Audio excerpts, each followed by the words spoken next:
This is Guardian Radio, your station for up-to-the-minute news and intelligent, interactive, and engaging conversations.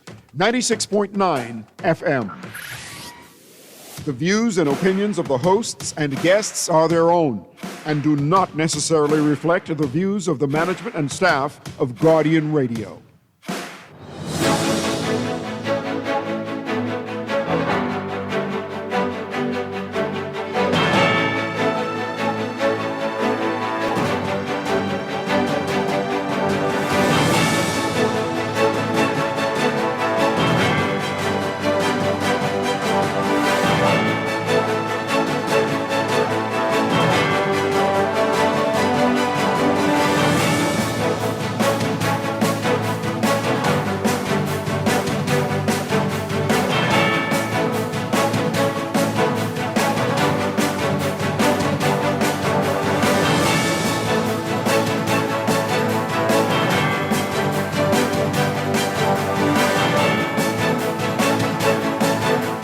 Good morning. 15% drop in major crimes. The National Security Minister reporting that murders are down so far this year, 9%. A mother and stepdad accused of molesting a teen girl. And could Grand Bahama have that new airport in 2026? We'll talk about it. It's all straight ahead this morning. I'm Dwight Strachan, and this is Morning Blend.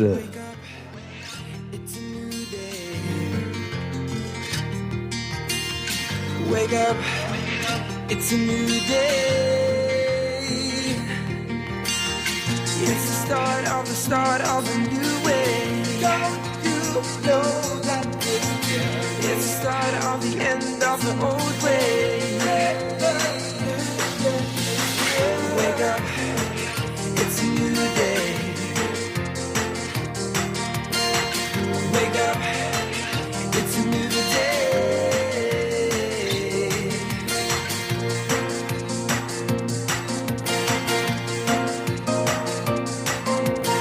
Good morning again, Bahamas. It is Friday, June 20th, 2025. This is Morning Blend on Guardian Radio 96.9. Again, I'm Dwight Strachan. Also this morning, we'll be talking about the food of the Caribbean taking over the world with Chef Simeon Hall Jr.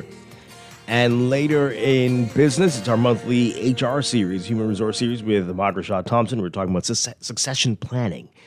A lot of people need to hear about that. We're going to be getting into that today. That's all ahead, but first, it's time for the overnight, the latest breaking news from while we're sleeping, and the top national and international headlines this morning.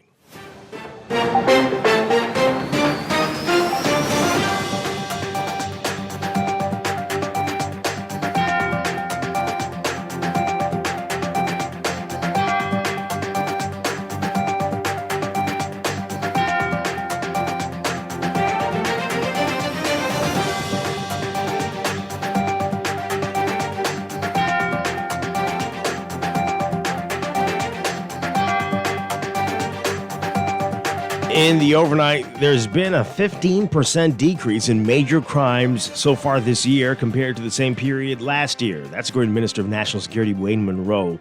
He was speaking in the House yesterday during the budget debate, making the revelation in response to criticism from the opposition that Prime Minister Philip Davis did not mention crime in his contribution to the 25-26 budget debate so far.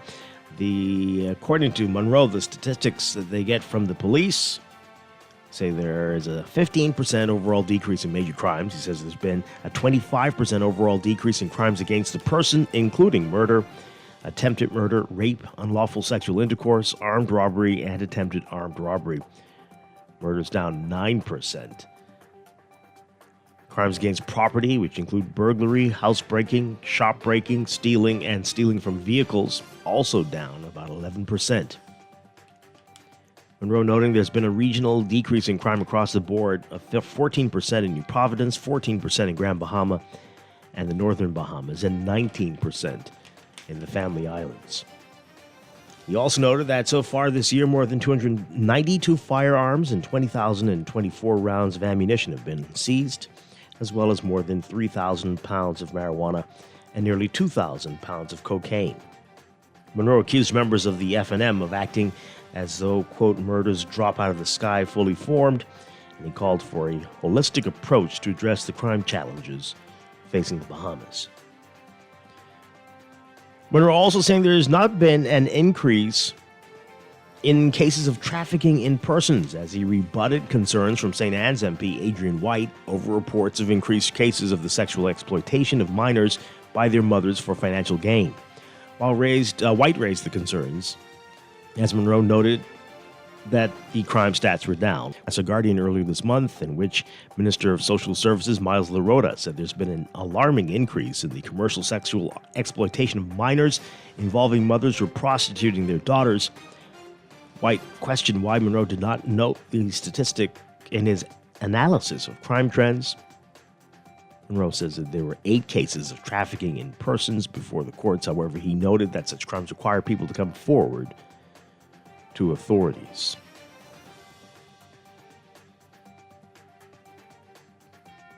He also said the Trafficking in Persons Secretariat is taking care of 2 young Bahamian girls who were trafficked by a relative. He said the actual number of trafficking in persons cases before the court is 8 matters, 7 for sex trafficking and 1 for labor trafficking. A so-called prophet and his wife were on Thursday remanded to prison on child molestation charges. Prosecutors alleged that the 45-year-old preacher molested his stepdaughter along with the child's biological 42-year-old mother in New Providence. Allegations are that the couple molested the then 16-year-old girl in June 2024 and on February 10, 2025 at age 17. Her husband is accused of molesting the then 15-year-old by himself in December 2022. Additionally, the mother faces a charge of failing to report the abuse of a child. The couple did not have to enter pleas to charges when they appeared before Assistant Chief Magistrate Carolyn Vogt Evans. Bail was denied, and the matter has been adjourned until June 30th for the presentation of a voluntary bill of indictment. The alleged victim is now living with her maternal grandmother. However, the prosecutor asked the court to have the child removed from that home to minimize the risk of witness tampering.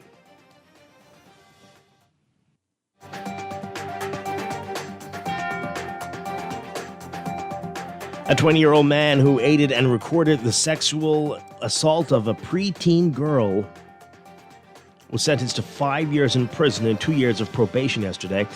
Jean Santil risks returning to prison for 1 year if he breaches his probation. Senior Justice Cheryl Grant Thompson handed down the sentences after the 22-year-old accepted a plea bargain to charges of abetment to unlawful sexual intercourse and child pornography. The charges stem from an incident in April 2023 when the 12-year-old victim left her home with a female friend. The preteen went inside a shop, but she didn't see her friend when she came outside. However, the younger girl saw her mutual friend, Harry, and asked him where her friend was. He told her that she was at his home waiting on her. As a result, the girl went to Harry's home where she met Santil and another man. They told her that her friend was in Harry's room, but she found out this was a lie. When the girl tried to leave, Harry, Santil, and a third man, whom she knows as M, forced her back into the room. The prosecutor telling the court that M pushed the girl on the bed and Harry told her to perform oral sex on him. You can read more of the case in today's Nassau Guardian. And Deputy Director General of the Ministry of Tourism, Investments and Aviation, Dr. Kenneth Romer, says that he is the new airport in 2026. Romer giving an update on renovations and reconstruction plans for several other Family Island airports, such as North Eleuthera, Bimini, and Great Harbor Key. The redevelopment project for the Grand Bahama International Airport started in March 2024 with the demolition of the old terminal. Saying that he didn't want to preempt the Deputy Prime Minister or the Prime Minister, he noted that he was advised that great news, his words, is coming very soon for plans for construction, which are urgent. Grand Bahama, he says, has been waiting, but he's optimistic that the island will see the new airport come 2026.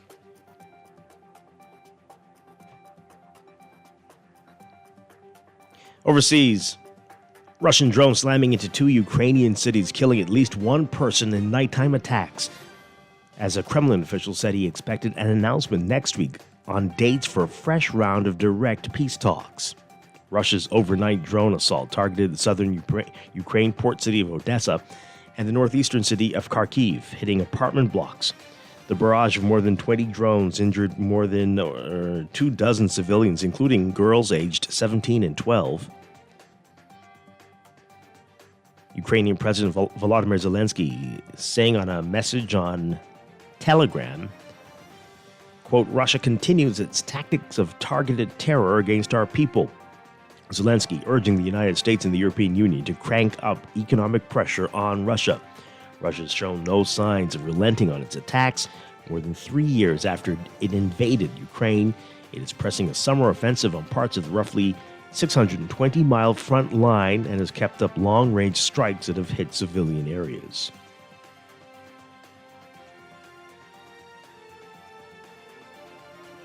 As the war between Israel and Iran hits the 1-week mark, Iranians have spent nearly half of the conflict in a near communication blackout, unable to connect not only with the outside world but also with their neighbors and loved ones across the country.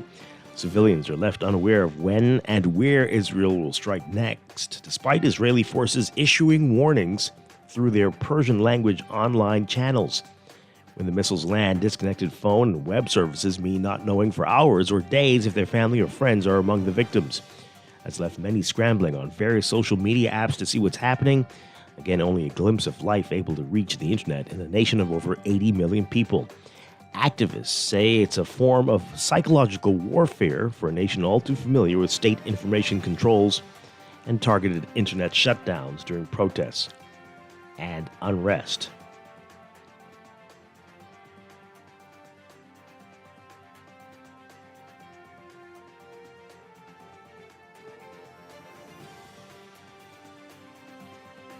And authorities in southern Mexico still assessing damage and watching rising rivers as rain from the remnants of Hurricane Eric doused the region. Torrential rains over steep coastal mountains and the landslides and flooding they could generate became ongoing concern for officials after Eric dissipated following a landfall early Thursday on a sparsely populated stretch of coast. At least one death was confirmed late Thursday, a 1-year-old boy who drowned in a swollen river.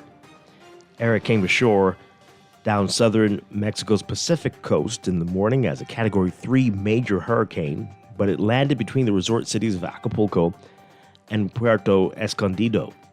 Authorities reported landslides, blocked highways, downed power lines, and some flooding as coastal residents, above all in Acapulco, took the storm seriously, with memories of the devastating Hurricane Otis back in 2023 still fresh in their minds.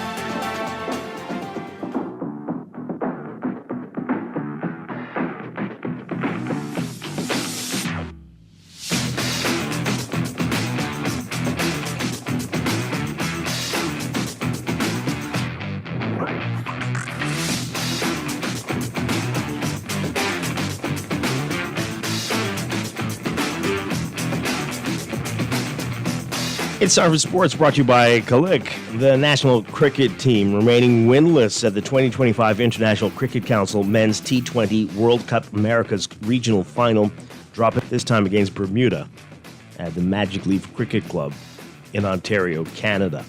Bermuda took control of the match to defeat the Bahamian team by 26 runs. While Bermuda has now won 3 of their last 4 matches in the tournament, Team Bahamas is still searching for its first victory at this regional final. Head coach Andy Mola is expressing that the team certainly made some improvement against Bermuda, but acknowledged that it's still an uphill battle against tough competition. The second portion of the 2025 Andre Rogers National Baseball Championships off and running in Freeport. The weekend tournament, which is sponsored by the Grand Bahama Port Authority, features action in the 8 and under, 10 and under, 12 and under, and 14 and under divisions. 4 division champions will be crowned to join the 16 and under and 23 and under winners from 2 weekends ago. And after 4 seasons with the University of Houston Cougars, helping them secure 4 straight Sweet 16 accomplishments, including 2 in the Elite 8, a Final Four spot, and a championship game appearance this past season, Bahamian Brian Clark is moving on to Stetson University in Florida. Clark, who ran collegiate track and field for Texas Southern University, will serve in his area of expertise at Stetson. He is a certified strength and conditioning specialist. Clark joined the University of Houston men's basketball program in December 2021 and served as an assistant director of sports performance for the Cougars men's and women's basketball teams up until his departure to Stetson University. Read more on that in today's Guardian Sports section. From the NBA, the season on the line, the Indiana Pacers did what they have done time and time again. They bucked the odds, and the NBA Finals are going to an ultimate game, a Game 7. Obi Toppin scored 20 points. Andrew Nembhard added 17, and the Pacers forced a winner-take-all Game 7 by rolling past the Oklahoma City Thunder 108-91 Thursday night. The first Game 7 in the NBA Finals since 2016 will be Sunday night in Oklahoma City. Pascal Siakam had 16 points and 13 rebounds for Indiana, while Tyrese Halliburton played through a strained calf, scored 14 points. The Pacers started slowly and then turned things around and ended up with a blowout. Game 6, a microcosm of Indiana's season in a way. The Pacers started the regular season with 15 losses in 25 games, have had 5 comebacks from 15 or more games down to win in these playoffs. And they're 1 win now away from the title, but OKC is as well. So Sunday night is going to be interesting. On the OKC side, Shai Gilgeous-Alexander scored 21 points, who pulled their starters after getting down by 30 points going into the fourth. Jalen Williams had 16. But there is good news for the Thunder. Home teams are 15-4 in finals, Game 7s. Bad news for the Thunder. Cleveland won at Golden State in the most recent of those. And one of the 3 other home team losses was in 1978 by Seattle, the franchise that would move to Oklahoma City 3 decades later. At sports, brought to you by Click, inviting you to pop the top.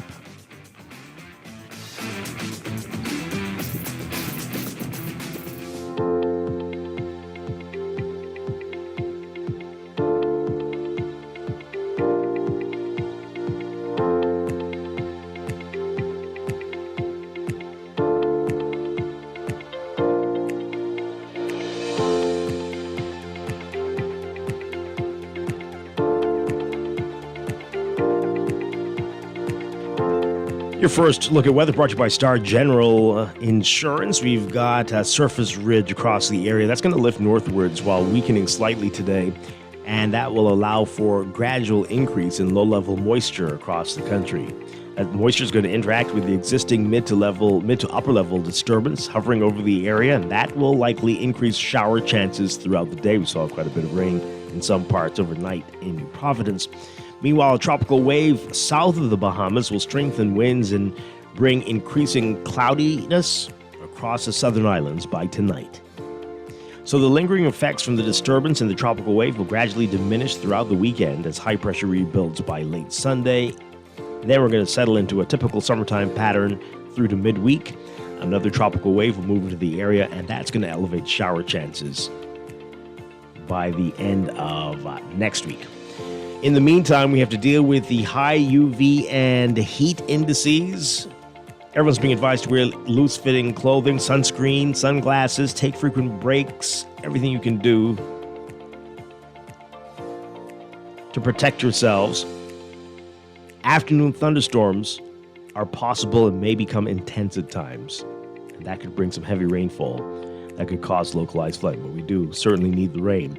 There is an increased chance of water spout activity, and some of these could drift on shore, becoming tornadoes, especially during the afternoon hours. And there remains a moderate to high risk of rip currents for eastern shorelines in the southeast Bahamas. Beachgoers are urged to exercise caution in those areas. Your forecast for today: for the extreme northern islands, mostly sunny this morning, becoming partly sunny by this afternoon. Expect mostly fair conditions with possible cloudy periods tonight, mainly across Bimini. and West Grand Bahama. A 10 to 30% chance of showers and afternoon thunderstorms.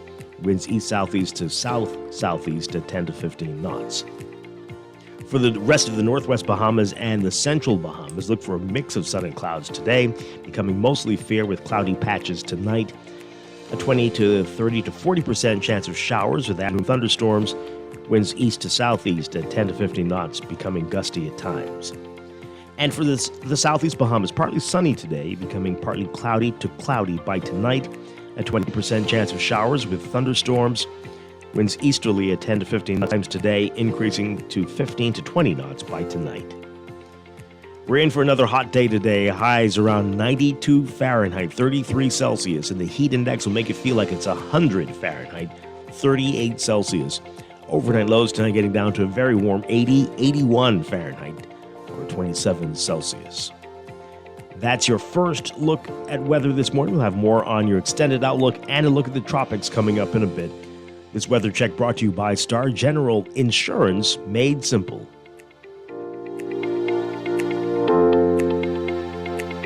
Wake up, it's a new day. Wake up, it's a new day. It's the start of a new way. Don't you know that it's You are listening to Morning Blend. When we come back, we're discussing the day's top stories right here on Guardian Radio 96.9, your home for fresh news and smart talk all day. Wake up, it's a new day.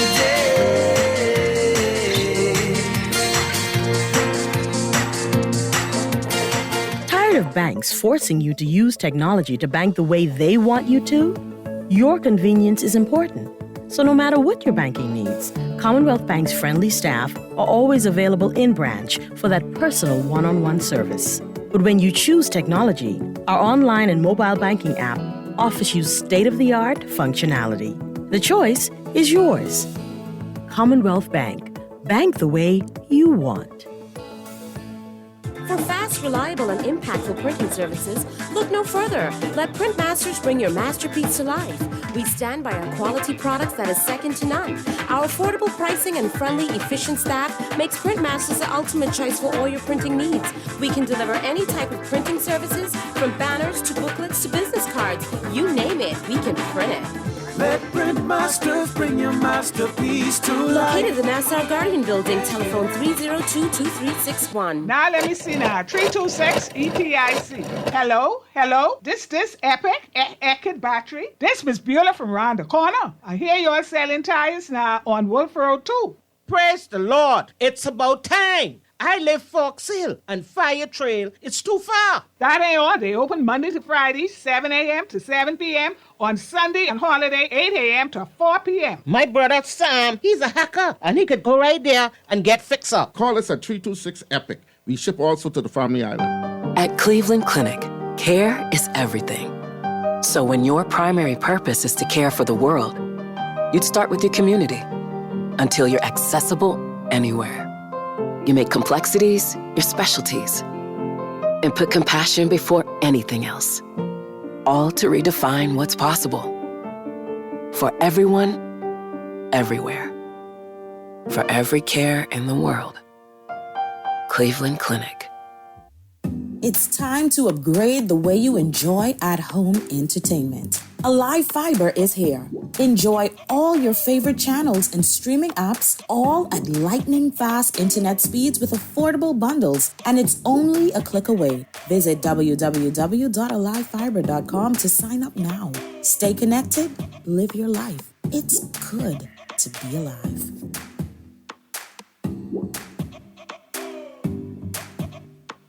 Looking to elevate your gadget game, or are tech troubles simply slowing you down? Escape to a world of innovation at Custom Computers, your go-to store for the latest cutting-edge tech. Whether you need to upgrade your life with the best from Apple and Windows, or your device needs a little TLC, the Custom Computers Know-How Store is the destination for unbeatable expertise and quality repairs. With 2 convenient locations, there's a Custom Computers near you on Patton Street in Palmdale and Cades Village, or call 396-1100.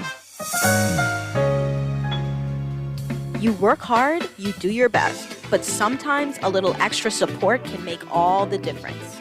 At Fidelity, we offer personal loans to help with whatever financial challenges life brings.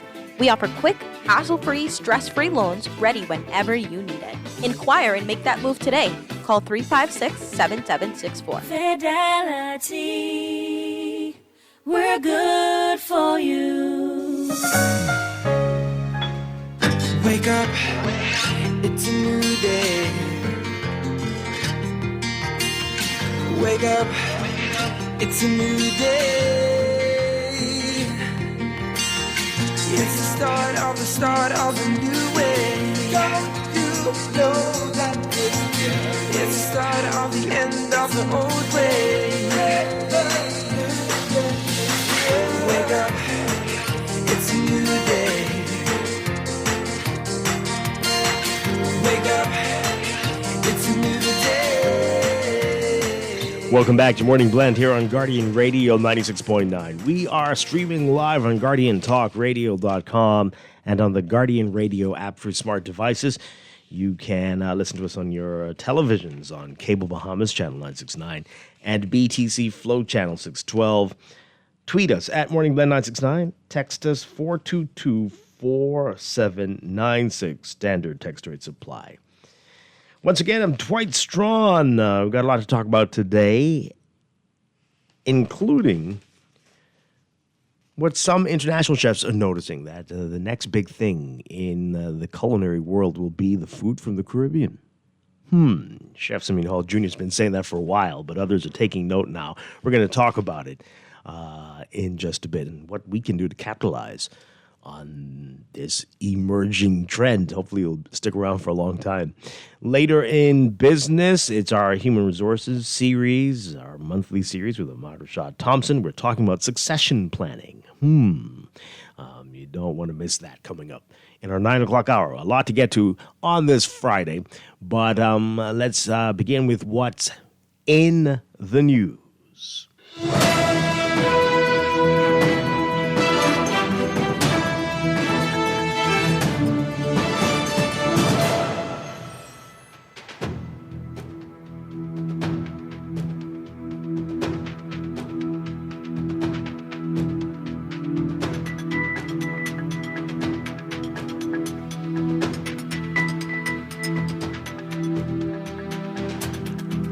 And in the news, as he foreshadowed he was going to be talking about in the House when he was here yesterday, the Minister of National Security, Wayne Monroe, giving some of the crime numbers, saying there's a 15% drop in major crime so far this year for the Bahamas compared to last year, and that murders are down 9%. We're going to get into that in just a bit.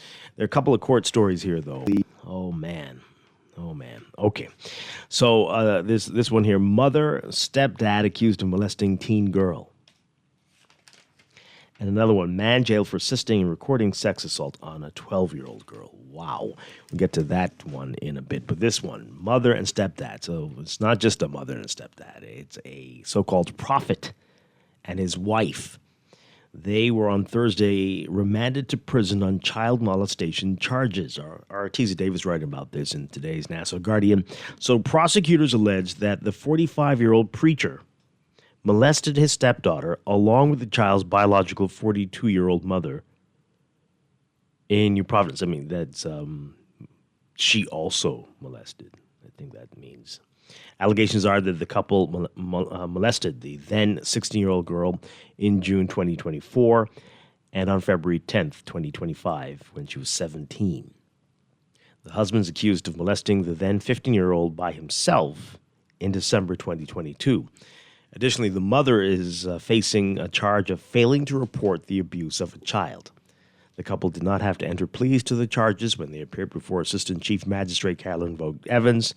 Bail was denied, and the matter was adjourned until June 30th for the presentation of a voluntary bill of indictment. The alleged victim is now living with her maternal grandmother, but the prosecutor is asking the court to have the child removed from that home to minimize the risk of witness tampering.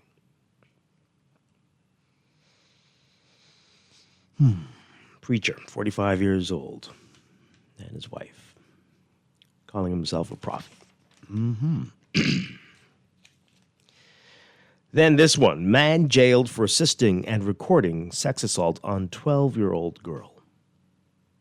A 20-year-old man who aided and recorded the sexual assault of a preteen girl was on Thursday sentenced to 5 years in prison and 2 years probation. Jean Santil risks returning to prison for 1 year if he breaches his probation. Senior Justice Cheryl Grant Thompson handed down the sentence after the 22-year-old accepted a plea bargain to charges of abetment to unlawful sexual intercourse and child pornography. The charges stem from an incident in April 2023 when the 12-year-old victim left her home with a female friend. The preteen went inside a shop, but she didn't see her friend when she came outside. However, the younger girl saw their mutual friend, Harry, and asked him where her friend was. He told her that she was at his home waiting on her. As a result, the girl went to Harry's home where she met Santil and another man. They told her that the friend was in Harry's room. But she found out this was a lie. When the girl tried to leave, Harry, Santil, and the third man, whom she knows as M, forced her back into the room. The prosecutor telling the court that M pushed the girl in the bed. Harry told her to perform an oral sex act on him. As she did this, M penetrated her with his fingers and Santil masturbated while recording the incident on his cell phone. He later sent the video to Harry. Santil was sentenced to 5 years for abetment to unlawful sexual intercourse, along with a concurrent 4-year sentence for child pornography. Santil was arrested in June 2023 and has been remanded into custody. The 2 years and 1 week that Santil has spent on remand will be deducted from the overall sentence. Santil's lawyer says that Santil was Rastafarian, and she asked the court to order prison officials not to cut his dreadlocks. The court granted the request. How special. How special. I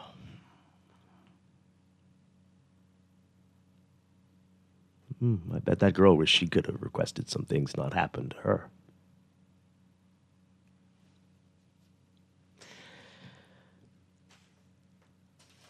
323-6232, 325-4316, 325-4259. Call us toll free, 242-300-5720. Tweet us, Facebook us, text us, 422-4796.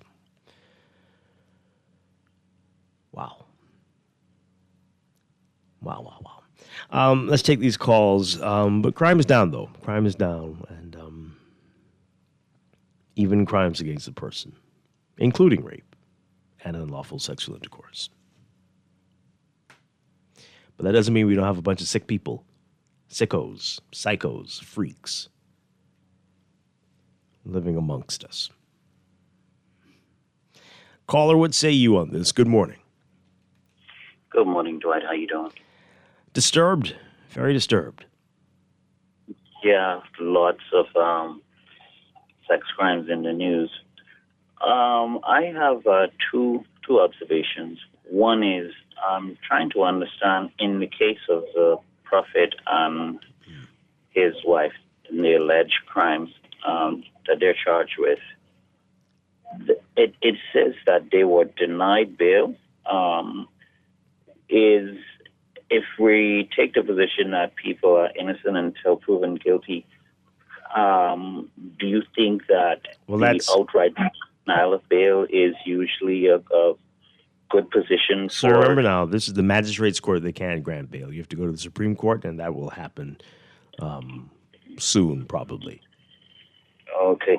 Well, I guess... so that's a standard thing. That's standard. Yeah. The other observation is the comparison between the 20-year-old that was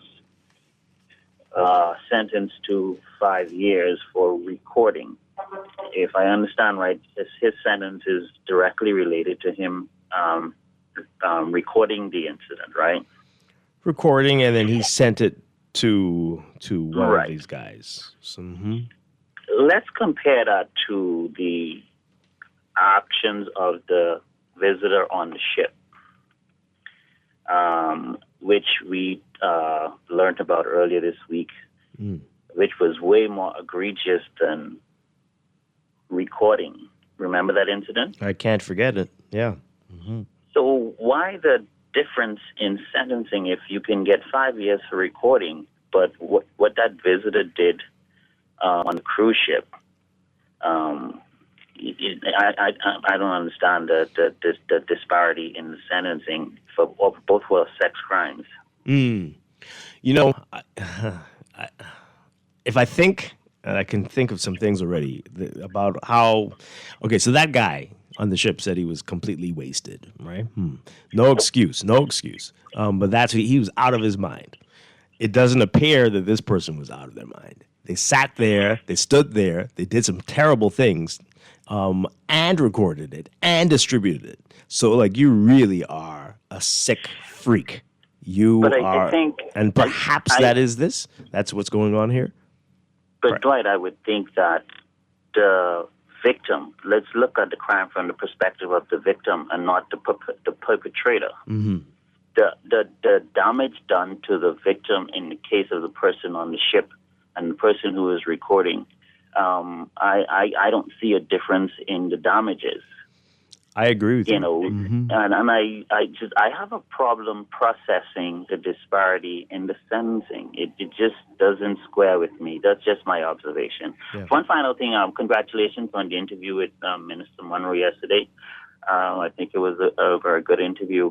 One observation I made with when you asked him about the CC cameras, and I noticed that his response was largely based on a post-crime concept as opposed to a prevention and deterrent concept. When he said that a lot of the references that he made was saying, well, this is the cameras are helping us to function after the crime was committed. But he didn't intelligently articulate how he intends to see how he see the cameras working to prevent and to deter crime. And I was very concerned about that mindset in the conversation. Yeah. Have a good day, Dwight. Thanks a lot. And that's an interesting point you raise. We talk about that a lot on the show, right? I'm sure it's a lack of resources to have somebody monitoring these cameras all the time, although I'm sure with technology you could do something about that. But I suspect they're hoping that would be the deterrent, that after you do a crime and it's reported and they go back and look, that we'll come for you and get you. So don't think you got off scot-free. We'll get you at some point. And so perhaps that'll work on some people to say, well, they will get you if you move this, if you take this, if you do that to that person. So don't do it. But that doesn't stop the stuff from happening. And that's the point you're making, right, John? But it perhaps this is like capital punishment, right? After the fact, people are already dead, but you will stop that person from doing it and might scare some other people, perhaps. So maybe that's what we're doing here. 323-6232, 325-4316, 325-4259. Tweet us, Facebook us, text us 422-4796. You can call us toll free as well. 242-300-5720. This person says here, I know the break-in on my car isn't in the numbers because I didn't report it, and likely most people don't either. Well, well, you're not helping the situation, are you? Why didn't you do it? Why didn't you report it? All right, because they're going around boasting about stuff, but people aren't reporting. And this is similar to what the minister said yesterday as well. If you aren't reporting that a car hit you and took off, and so they won't know that they should go back and look at the cameras, then that person continues to drive around and terrorize the streets in New Providence. So, yes, you've been frustrated by your encounters with the police before, but you can't allow that to stop you. You can't allow that to stop you. Anyway, the texter goes on to say, I also wonder how many people have actually been held up at ATMs. It's strange that the only ones we hear about are instances where people die. We definitely know the sex crimes are underreported. They are using numbers to hide information. Well, I don't know if they are using it. Again, a lot of people aren't reporting.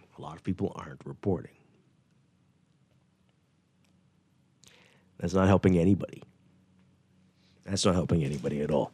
All right, so let's get into these numbers. Rachel Scott writing about it. So there's been a 15% decrease in major crimes so far this year. Again, percentages are kind of tricky because it could be two down versus last year or something like that, you know.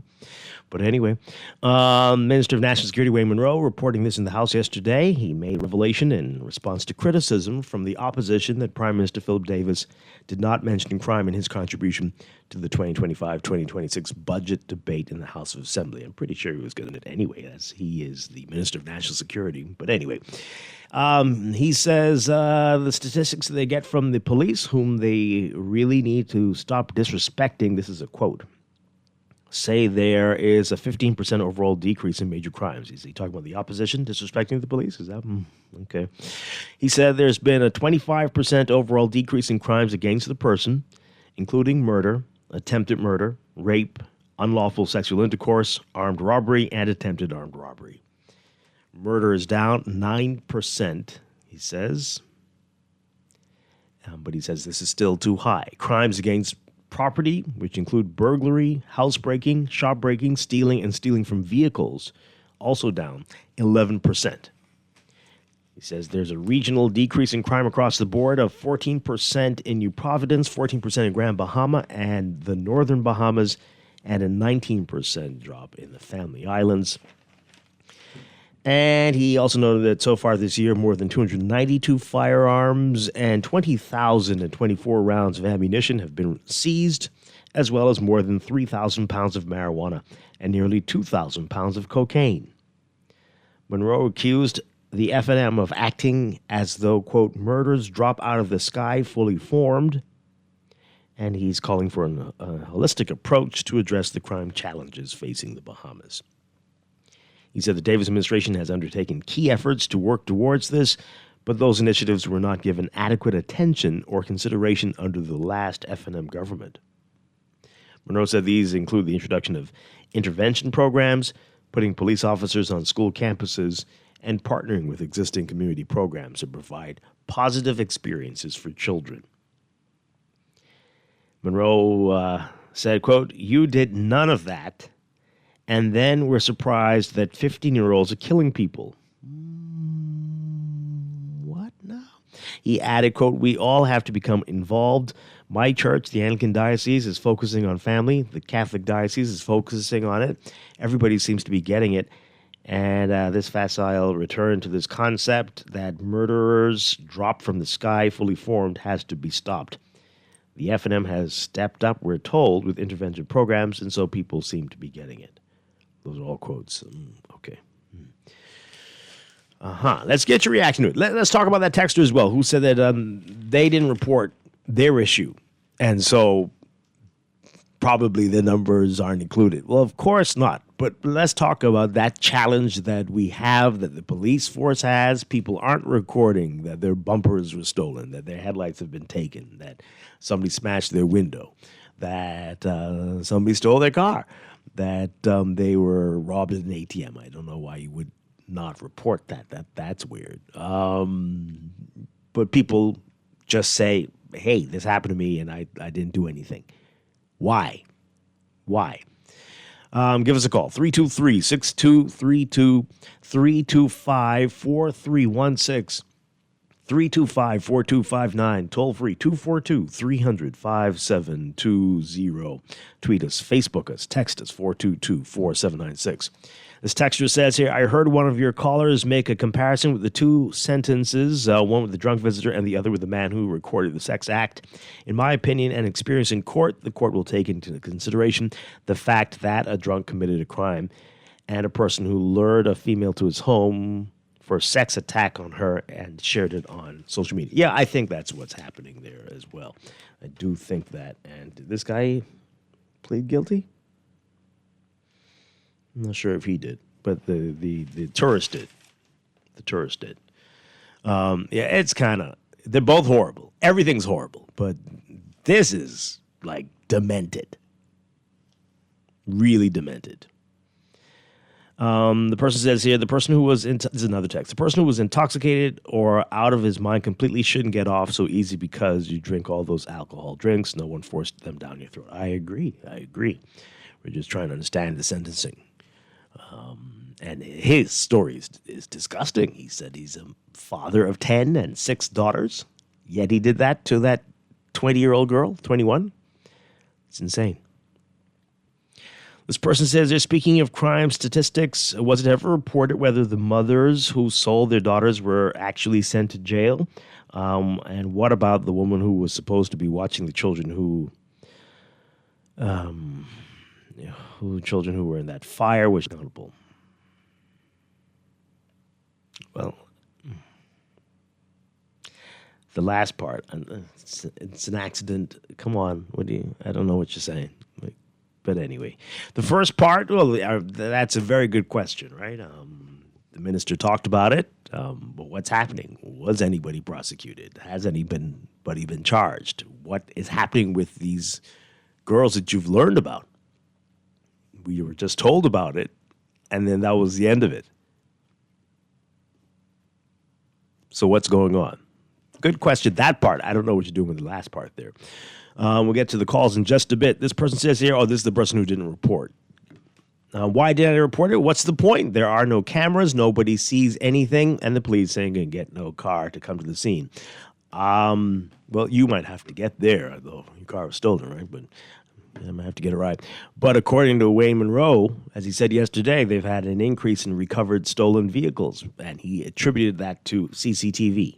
So they can tell where your car went and where it ended up. Perhaps. So, again, we cannot continue to go on what has happened in the past. We're going to be stuck if we do that. Right? Just because you got your heart broken, you're going to stay alone for the rest of your life. Some of you are going to say yes.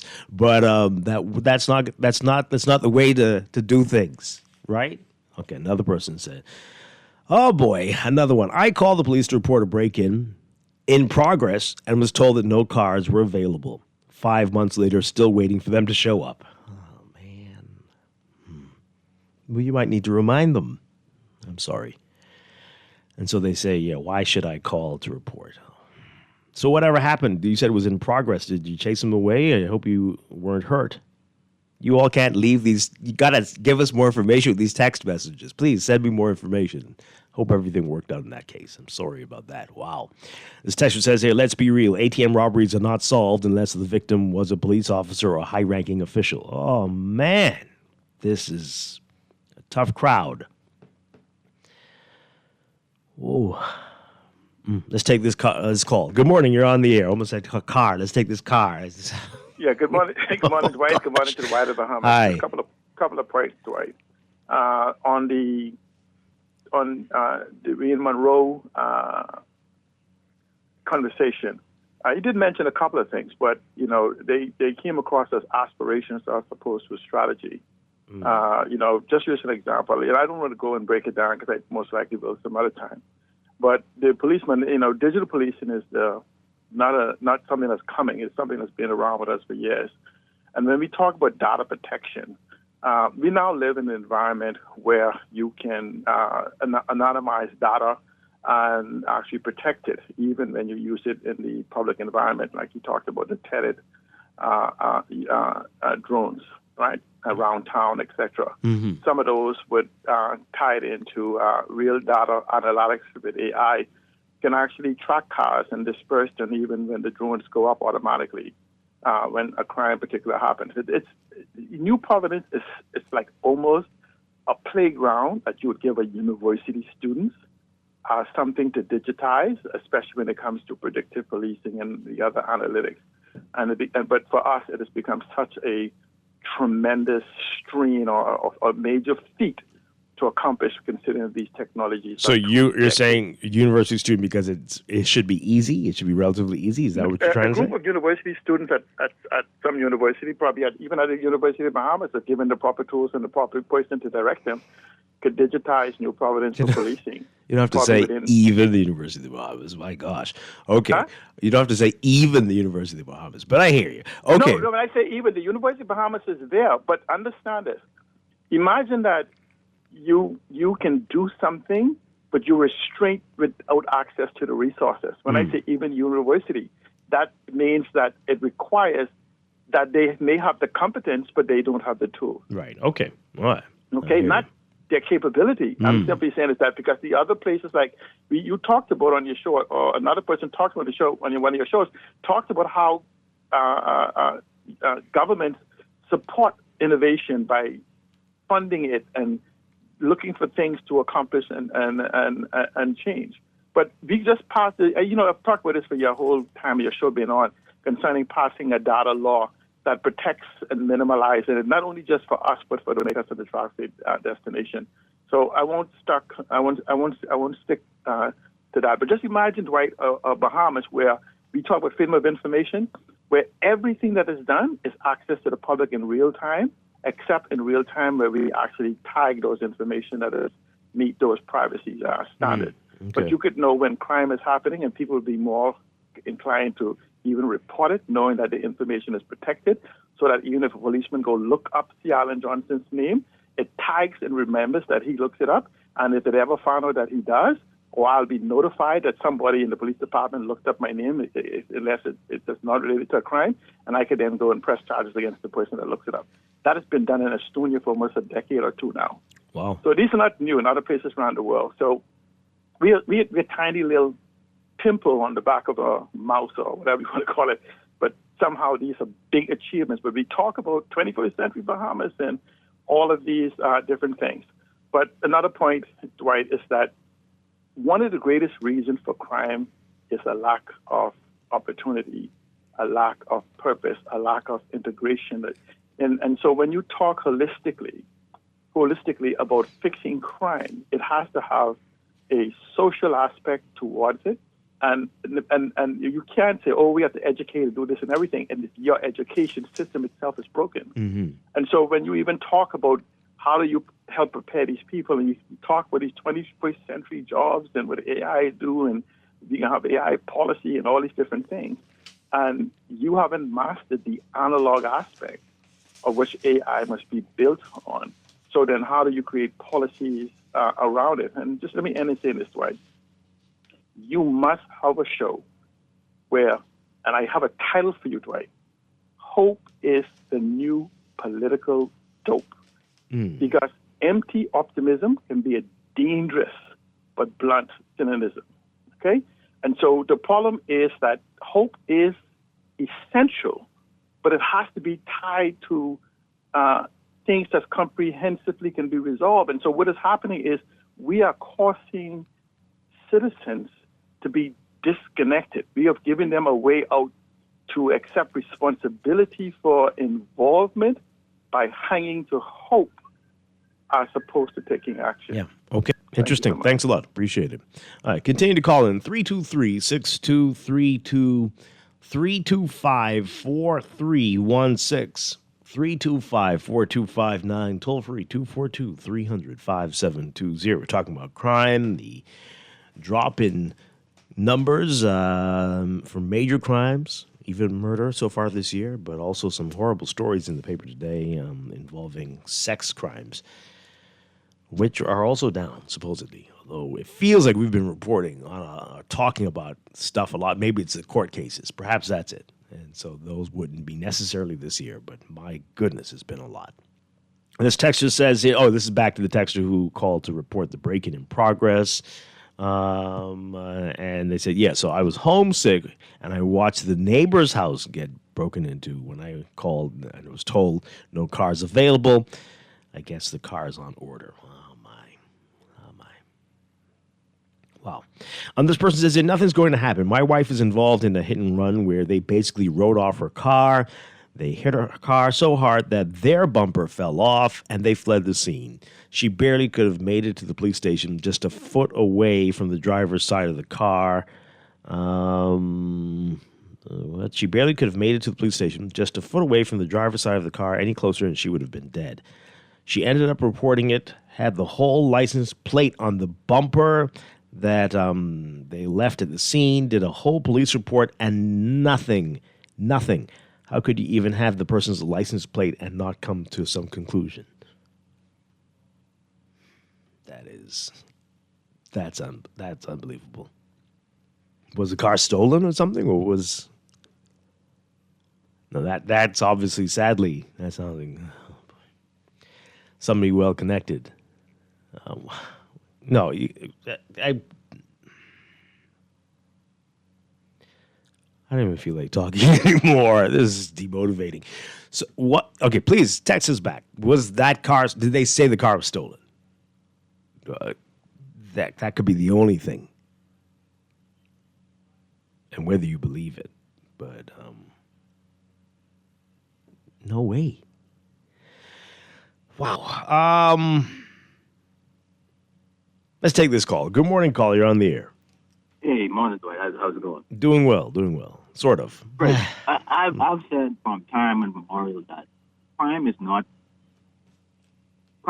the issue as it relates to what we're going through today. We the citizenry are the problems of crime. Case in point, just that video that's on social media right now with those parents and kids in a brawl, an all-out brawl. Mm-hmm. Tell me how is that the police fault or the state's fault or the government fault? That's not the state's fault. It is us, the citizenry, that have to do better. Our homes have become manufacturing plants for criminals and criminality, and because situations in some cases are so dire in the home. These persons are they receive the proceeds of crime and so they don't cry out until it hits home, and that is the most unfortunate part. But crime and criminality it is our fault. We the citizenry. It's not the police fault. For the most part, the police organization is a reactionary organization. We call them. Rarely, very rarely, do you does the police interfere in a crime that's about to happen. It's only by chance if it happens. They stumble upon it. Mm-hmm. But they are a reactionary force. We call them all the time. We call them. They don't come. They don't. They don't buck up on the crime. So I agree with you, but it's all related, though. So it does start in the homes. It does start with how we interact with each other. Yeah, but again, our homes are, in my opinion, I wouldn't say failing. They're failed. Yeah. But it's not helping. And again, these people are coming from us. It's not helping when politicians do certain things and don't obey the law and get away with it. And when the police, like what people are saying. We the citizens got to stop saying things like, "Oh, the government needs to do something with crime." No, it's us. Mm-hmm. It is us. It's everybody. 90% us. The state has to be more serious about enforcing the penalty for crime. I agree with that. They must pick up their socks with that. You have to put fear in these criminals. Right now, they don't seem to be fearful about going to jail or being caught or going to jail for X amount of years. That don't seem to be a deterrent. So what do you do? What is the panacea for this? It's so disheartening. You work hard. In the case of the dear brother that was accosted and lost his life at that ATM the other day, whether he was a police officer or not, he was a citizen of this soil, and he deserves the right to be able to go to an ATM and not be accosted by thugs and criminals waiting and praying to take his life or anybody's life. And so we just have to get serious with it. We have to get serious with it. The statistics of, crime is down, this much that's garbage. That's garbage. We can't evaluate crime and no. Do your job, state, government, by enforcing and putting teeth to the laws that are on the books. You got to put teeth to them. If our arrest rate and our conviction rate is abysmal, then what do you want? What do you expect? Mm. We are in a different generation of people that are, like the Bible says, they don't care. We can't rehabilitate everybody. You want to build these nice big prisons with all of these modern amenities? Hell no. if you are a hardened criminal, if you are a criminal, you kill somebody premeditatedly, and you are like a capital murder, you ain't going up to be a rehabilitated well. But with my tax money, you have already offended society. You have offended society by committing a crime. Society has to now pay for you to be tried and hopefully convicted. Then we gotta pay to house your tail operating. How much time you gonna offend society? And that's my issue with this whole thing, man. We just massaging this whole thing about crime, and it's not getting better. Okay, the citizens are the ones of us that. Well, you see, now it's coming back to the government, though, right? And because they can do something about what you're saying. Although I think we do need to have rehabilitation, especially if these folks are going to be back amongst there are us. some that can be rehabilitated, but these people who taking people's lives, man. No, I say no, Dwight. No, I think you say no too. No, not really. Any right-thinking person would say no. Well, it depends. It depends on the situation. Yes, it depends. But I would say 75 out of 90 out of 100%, them they stay there for life. Stay there for life. All right. Because in a society such as this, okay, you came out, you went to jail, you come out for murder. We are not so forgiving to bring you around us again. So what you gonna do? You're gonna reoffend. We're not gonna want to hire you. We're not gonna want to. Once we hear of who you are, that is it for you. And that's the problem with such a small society. You know, we don't want you around us. Well, and rightfully so. Okay. Well, I don't know if that's how it works, but I hear you. I hear there's a lot.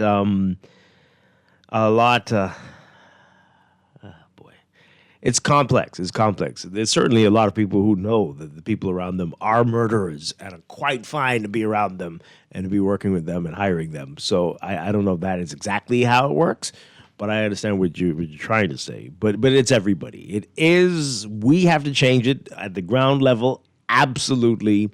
And then, but we need everybody else to be doing their part as well. That includes lawmakers, the judiciary, the police. When they do have information, don't sit on it. Don't say, I can't do anything with it. That is not instilling confidence in people. And people start to take things in their own hands and start to change their mentality, which is leading to what a lot of the things we're seeing now. So everything is connected. Everybody has contributed to where we are today. And you can't just say, until you fix it, it ain't going to get better. You over there. Everybody has to do something. And I think we know that. We know that. Let's read these messages before we go to the break. This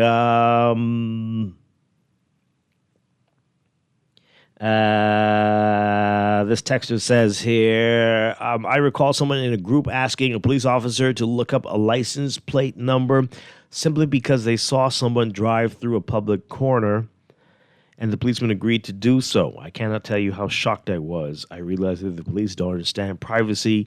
Nobody does. You cannot just dig into someone's record if they drove down a street. I also heard a former MP say on Guardian, to the people who talking bad about me, I want them to know I know who they are and I know they know them better than they know themselves. This is illegal. You cannot dig into someone's records because they say you're the worst MP ever. Somebody said this? Okay, we do not understand the concept of data privacy. So when you tell me about a card to consolidate all my identity documents and some clerk has access to the printer with the ability to give the card to an illegal migrant, no thank you. How do we get there? What's that? What? Oh, wow, that just went... Okay, well, it sounds like you're heading back to the cave. I don't know what's going on there. Okay, anyway, this person says, this is back to the story about the person who hit his wife's car, and the bumper was left at the scene with the license plate, and the police did nothing. So they say that nothing came out of it. She went back for an update twice. They told her no update over a month period. It was a silver Honda. It's always a silver Honda with blacked out tint. Maybe they're listening. Giving us a license plate number. Should we say this on the air? Ooh, boy. So, and nobody reported the car was stolen. That's crazy.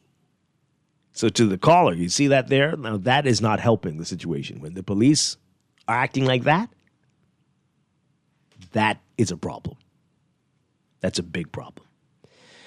This texter says, I think the caller's missing the point. What we're asking for is a proactive approach from the police, not just reactionary responses. Having patrol cars ready to respond would be a step in the right direction. That's proactive.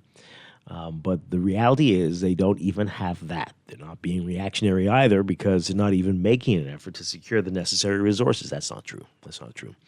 That's just a failure in strategy. That's not just a failure in strategy. It's incompetence.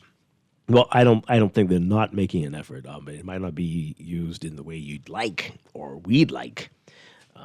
But this person says here, lawyers become millionaires if so they don't want to arrest crime. Yeah. Well, a lot of people benefit off crime. A whole lot, not just lawyers. Alarm companies, security companies, bodyguards and security. Oh man, it's a lot. It's a lot. I can tell you what happened. They never investigated that accident. I had a similar situation over 2 months ago, and every day I'm calling the station, only getting the runaround. Nobody knows anything. Finally, someone was able to tell me that the case number they gave me was assigned to another case because the officer didn't submit my report to the investigators in time. Now that it's in, it has a new number. I have no confidence about resolution. We're out here in these streets by ourselves. Wow.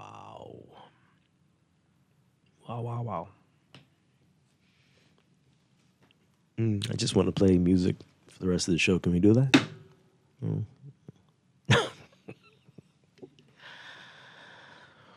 Wow. Man, oh man. This texture says as we go to the, this is the same one about somebody in the group. Here's what a transparent police report would say. These are the number of reported cases of this class. Based on our experience, we know that our community is hesitant to report this type of crime, and we estimate the actual numbers could be 10 to 20% higher. That's interesting. Yeah, you should maybe offer yourself to work for the police force and not just guessing a margin of error, doing the analysis to determine a realistic figure. That's pretty decent. Yeah. Yep, that's right. I want to comment on the government and opposition. Oh, you want to commend? That's what you're saying. I want to commend the government and opposition for a very good debate during question and answer time. Okay, good, nice. To stop the abuse of data that we should begin collecting, we must consider what Cialan was saying. Although some people are texting in to say that challenging what he's saying about Estonian, that he's not looking at it in a special. In a way to make it more meaningful. Anyway, we don't have time for that type of debate. But hey, we got to take a break, and we're going to go to the news. When we come back, a whole lot more to talk about on this Friday. Finally, thank God, Friday here. This is Morning Blend on Guardian Radio 96.9. You got to wonder about this now, right? Because the way how some things, based on the text messages, crime seems to be paying quite well for some people. Oh boy, we'll be back. Bad was good, boy, then why they lock away? Don't mind what your friends say, boy, crime doesn't pay. Listen, prison only looks good from the outside, but when you behind bars, boy, now that's a different vibe. The first thing you regret, boy, is the last thing that you do. Then you have to worry about somebody tickling you. Come on, crime doesn't pay, boy, crime doesn't pay. Don't throw your life away, boy, crime doesn't pay. If being bad was good, boy, then why they lock away? Don't mind what your friends say, boy, crime doesn't pay. Where will you be 1 year from now? Deeper in debt or on the road to a brighter future? If your vision is financial freedom, BOB can help with our 2020 Vision Debt Consolidation Loan. Come experience the new BOB, our fast, easy 24-hour approvals and low loan rates. Consolidate multiple debts, reduce your total monthly payout, and start moving in the right direction. Apply today for your 2020 Vision Debt Consolidation Loan from BOB, your bank of solutions. Terms and conditions apply. It's official. The BYD showroom is now open at the mall at Marathon, and it's like a portal into the future. Sleek rides, cutting-edge tech, all from the world's #1 electric car brand. Slide through for a free coffee at the Dream Bar and let the Easy Car Sales team show you why everyone's falling in love with electric. Rain or shine, it's cool, comfortable, and convenient. Open 10 to 6 daily through the food court entrance at the mall. Your electric journey starts now. Pop the top with collect, check your cap at 700, 200,000 in cash and prizes, with winners on different islands. Collect! Pop the top with collect, check your cap at 700, you could win free bears, take a sip and collect merchandise. My son, I'll pop mine at with free bears at going and just check your cap, collect! Pop the top with collect, check your cap at 700, you could win free bears, take a sip and collect merchandise. Mother says, drink responsibly, boy. Don't be left in the dark this hurricane season. Total Services Bahamas, your authorized distributor for Rolco, is ready to install and service a top-quality generator that will power your entire home, keep your lights on, your refrigerator cooling, and your house nice and cozy. When the lights go out, you don't have to. Total Services is here to ensure your comfort and safety this hurricane season and beyond. Complete generator solutions from installation to convenient rentals. Total Services Bahamas, number 98 Thompson Boulevard. Call 323-0400 or 1, or visit the website at totalservicesbahamas.com. This is Guardian Radio 96.9 FM, streaming on GuardianTalkRadio.com and the Guardian Radio app, Nassau, Bahamas.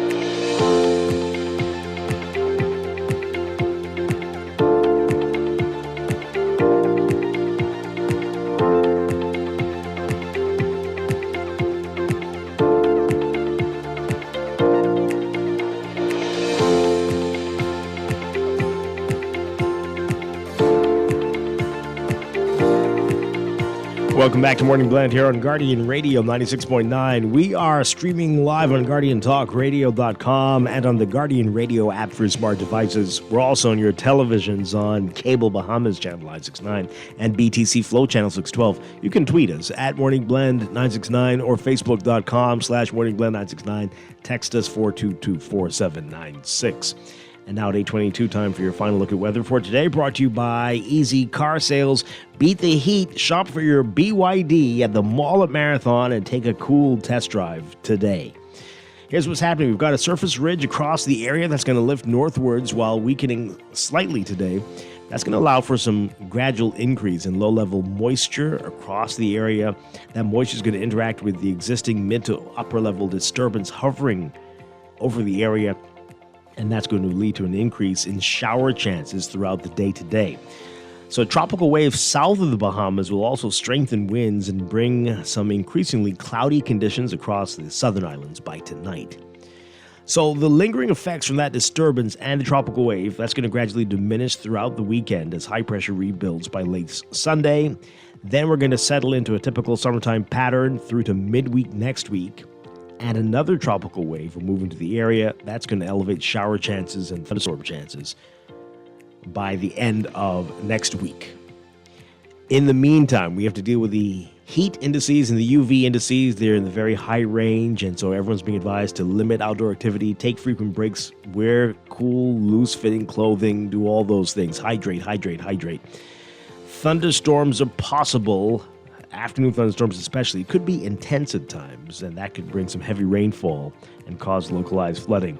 Plus, there is an increased chance of waterspout activity, and some of those may drift on shore, becoming tornadoes. So keep that in mind, especially during afternoon hours.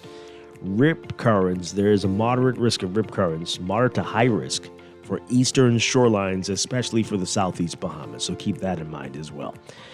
For today, for the extreme northern islands, we're looking at mostly sunny conditions, becoming partly sunny by this afternoon. Expect mostly fair conditions with possible cloudy conditions, mainly across Bimini and West Grand Bahama today. A 10 to 30% chance of showers and afternoon thunderstorms. For the rest of the northwest Bahamas, including New Providence and the central Bahamas, we're looking at a mix of sun and clouds today, becoming mostly fair with cloudy patches by tonight.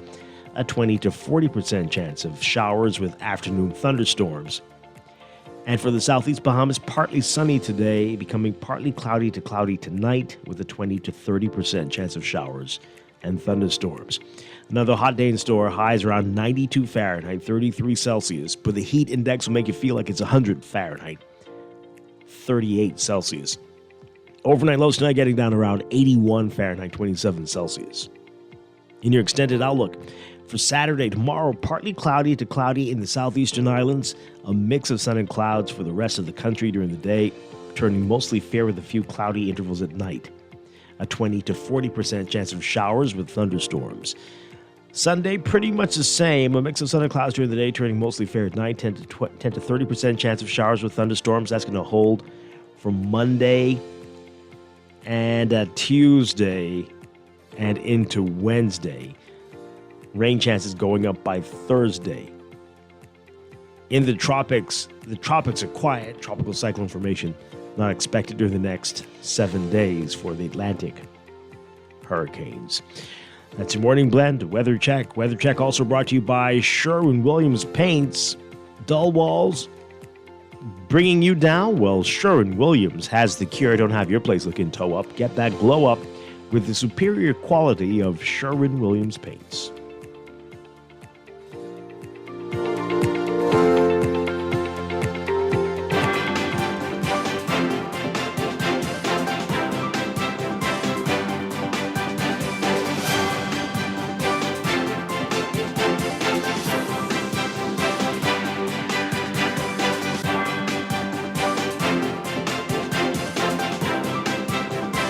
And time for a check of traffic brought to you by RBC. With RBC, reaching your goals happens here. In your real-time traffic, we've got some congestion for you at Milo Butler Highway and Tonic Williams Darling Highway, the roundabout there. So northbound on Milo Butler Highway. If you're approaching Harold Pond, you'll see that long line in front of you, all the way up to the roundabout with Tonic Williams Darling Highway. And in both directions on Tonic Williams Darling Highway, we're seeing heavy traffic as you approach that roundabout east and westbound right now. Over on Blue Hill Road, busy for you as well as you get closer to the roundabout with Independence Drive. So if you're heading north of Soldier Road, you'll see that line in front of you. And a similar story on the parallel East Street, north of Soldier Road on the way to the roundabout with East-West Highway. Slow-moving northbound traffic right now. Robinson Road is going to be busy for you just west of the intersection with Soldier and Prince Charles Drive. And on the way to Old Trail if you're heading westbound there.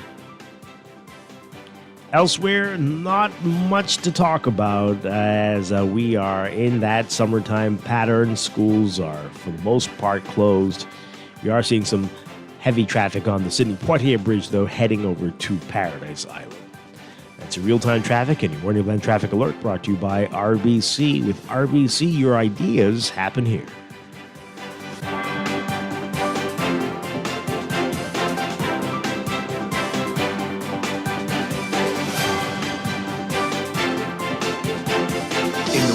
Business, technology is not a choice, it's a necessity. And for businesses that demand excellence, there's only one choice for unparalleled support and cutting-edge technology. Custom Computers. You have challenges and we have solutions. Computing, networking, storage, and printing for enterprises large and small, aligned with premium brands like HP, Microsoft, Konica Minolta, and more. Get tech done the right way with Custom Computers. Call the know-how team at 396-1101. Planning for retirement can be overwhelming, but with CFAL, it doesn't have to be. We offer tailor-made individual, group, and pension solutions that take the guesswork out of retirement planning.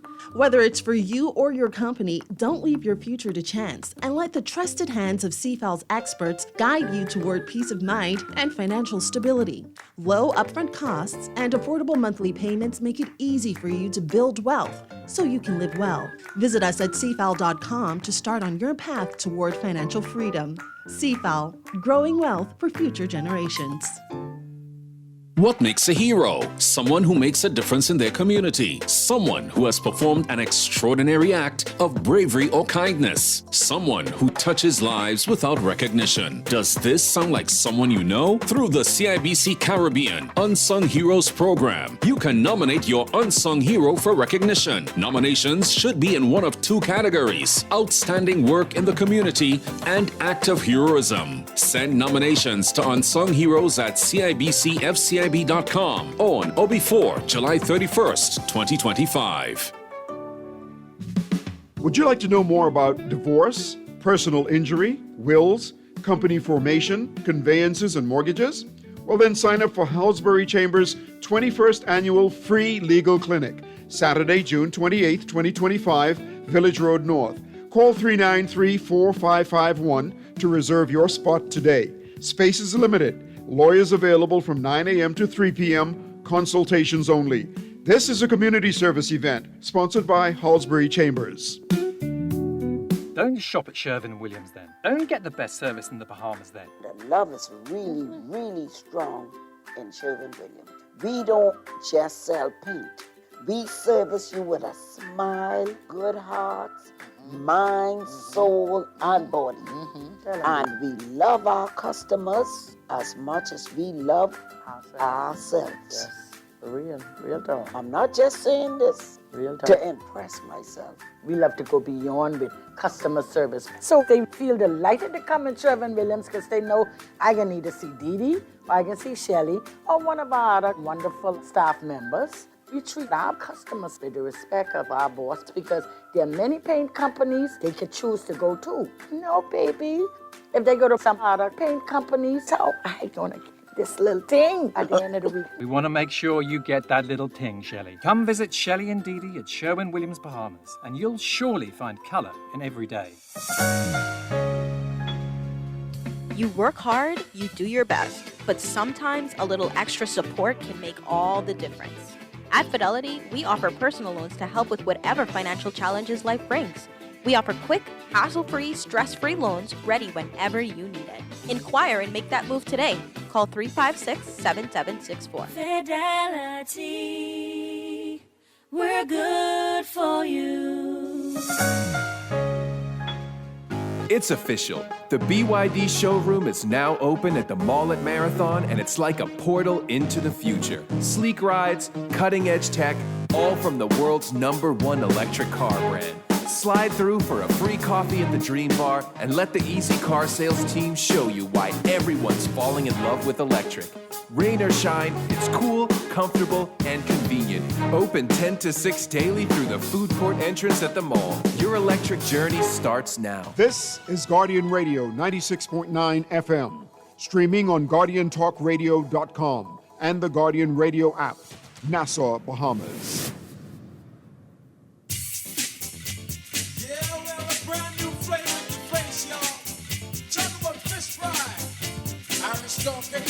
One time for you. You know what I'm saying? Big bustin' and loose one time. Come on. On a Wednesday evening, everybody get around to this weekday activity. It's time for me to dance. Sexy ladies acting check. So this one keeps me coming back. But I guarantee I'm sure when people come back for more, dancing the lips on music I adore. I can't believe.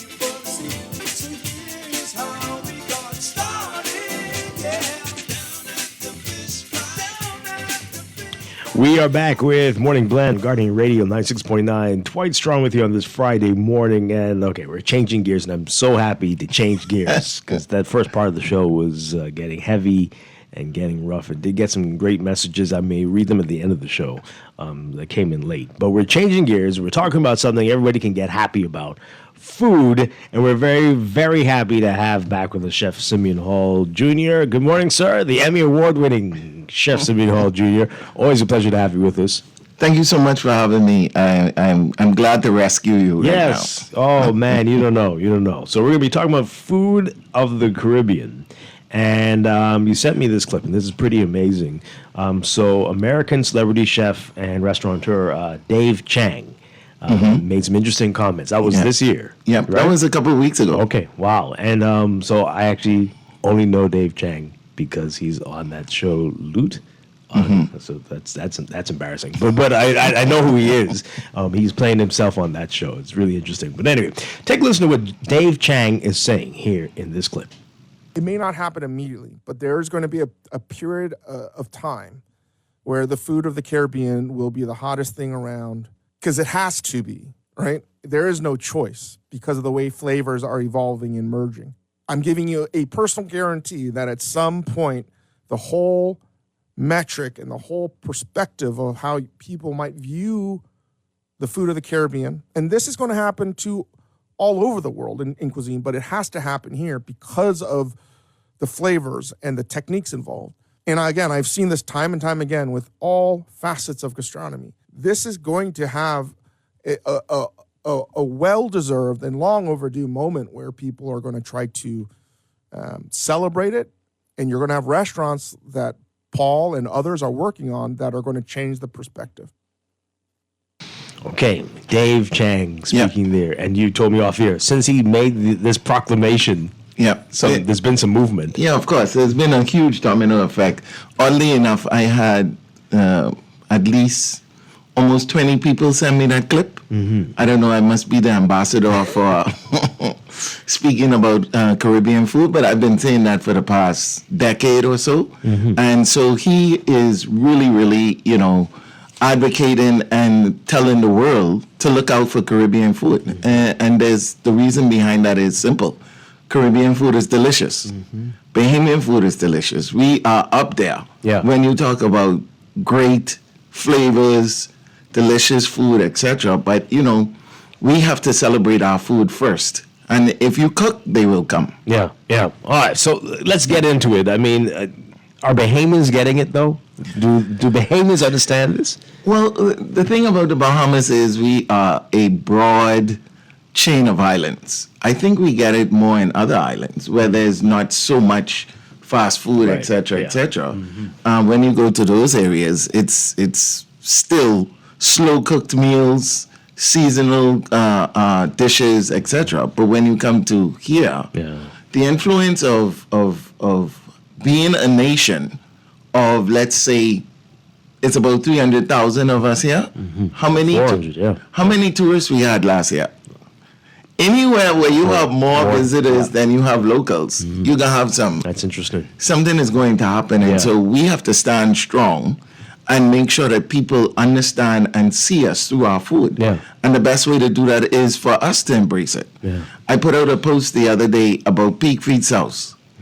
And, again, you like it or you don't like it. Some people like it, some people don't like it. But again, it is a part of who we are. We can't just say, throw that away and never see that again. But I can tell you, in New Providence in particular, we get about 5 to 10 years before our food culture is very, very muddled. If we stay on this path, because we don't even know some of our food. What do you mean by that? Explain that to us. Muddled. Because, when you talk about, let's use a dish like peas and rice. I've said it several times. When last have you seen or eaten authentic, traditional peas and rice?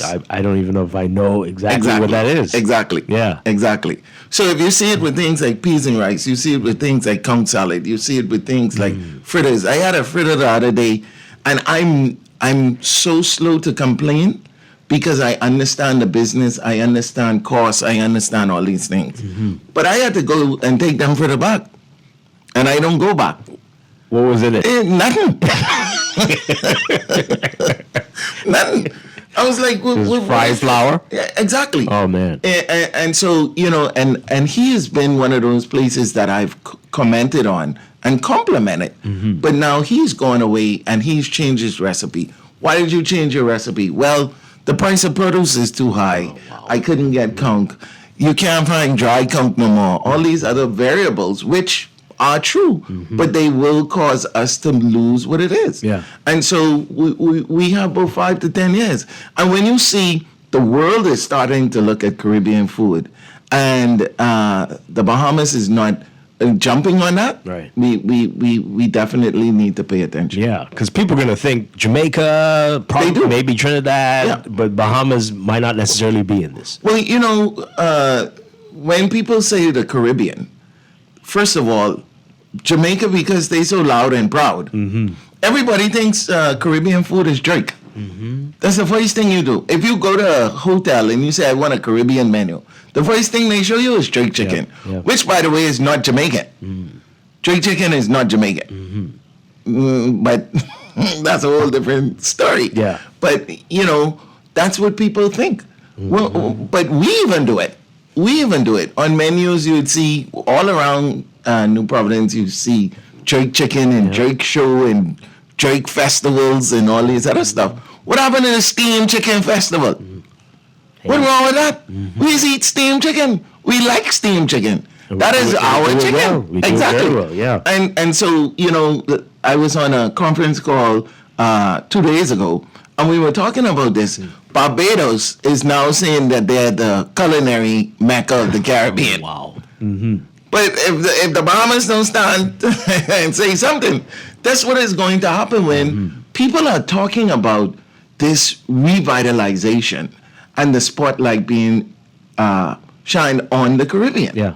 And so each Caribbean country is making sure that they capitalize on that. The winner of one of the most prestigious and well-known culinary shows, Top Chef, he's from Trinidad.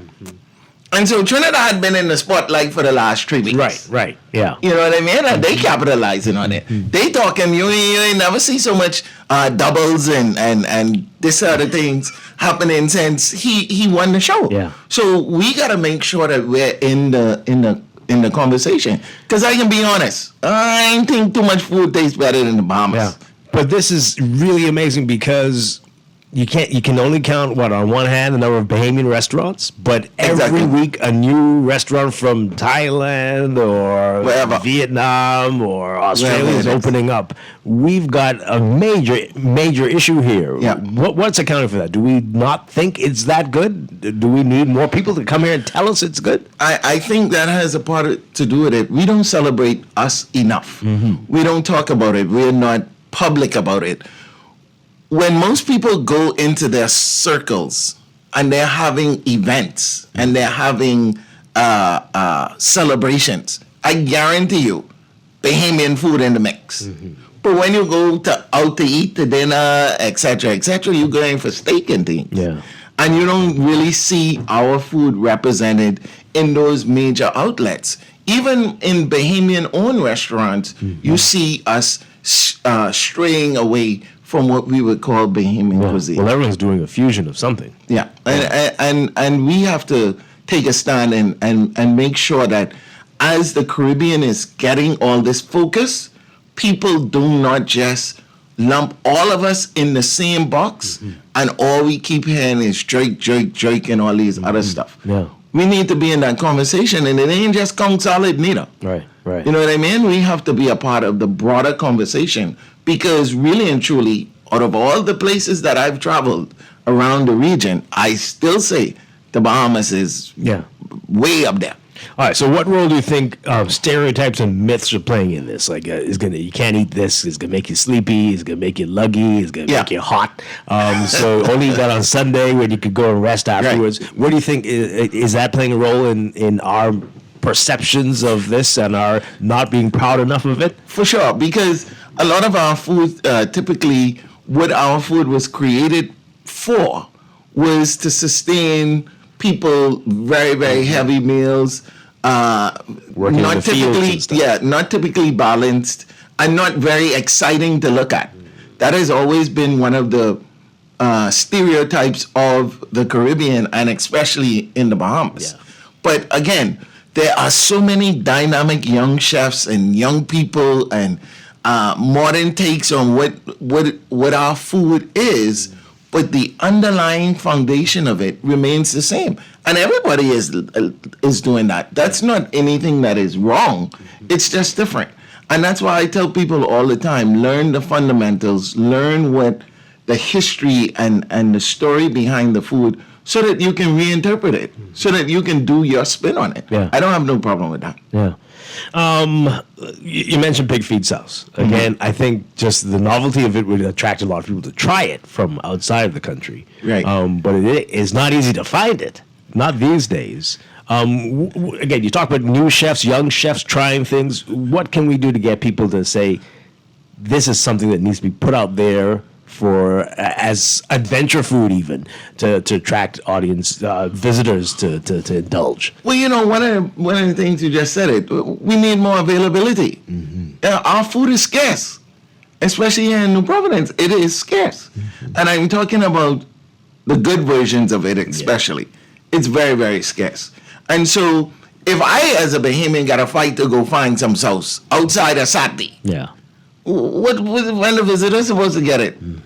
So we have to make sure that, these are the things that we represent. I use Jamaica as an example. When you go and travel to Jamaica, you know what you can't find? Bacon and eggs. Wow.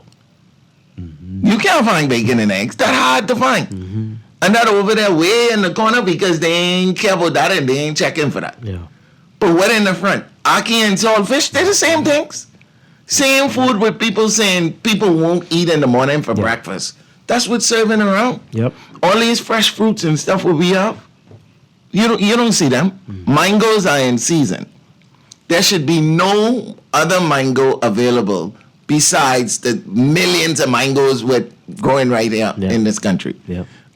So we have to make sure that those products are available. And I think people will try it, especially if they know the story behind it. And there's nothing more, I think, amazing for somebody in hospitality to be able to share something authentically. You know what that is. You know what that's all about. You know why it tastes like that. You have to kind of figure out what this fusion food is. Yeah. Somebody got to teach you that. Right. If it's from somewhere far, somebody got to teach you that. You ain't never been there. Your passport ain't never stamped outside of Florida. So how you could really and truly talk about a cuisine that you've never experienced versus the food you grew up with. Yeah. Even if that ain't something you particularly like, you could still talk about it. You could still introduce it in a way that nobody can never take away from you. Yeah. We're talking with Chef Samin Hall Jr. We're talking about the food of the Caribbean trending up, right? Yep. But and how the Bahamas needs to get on this bandwagon. For sure. And stay there. Give us a call, 323-6232, 325-4316. 325-4259. Call us toll free, 242-300-5720. You want to hear from the Family Islands on this one. And you can tweet us, Facebook us, text us, 422-4796. Chef Samin, this texter says, I invited my American friend to my home. My wife made him a Bahamian meal, and he was blown away. He had traveled all over the world, and he said the Bahamian food was the best in the world, including the rest of the Caribbean. We have to appreciate what we have. 100%. Wow. I've seen that time and time again.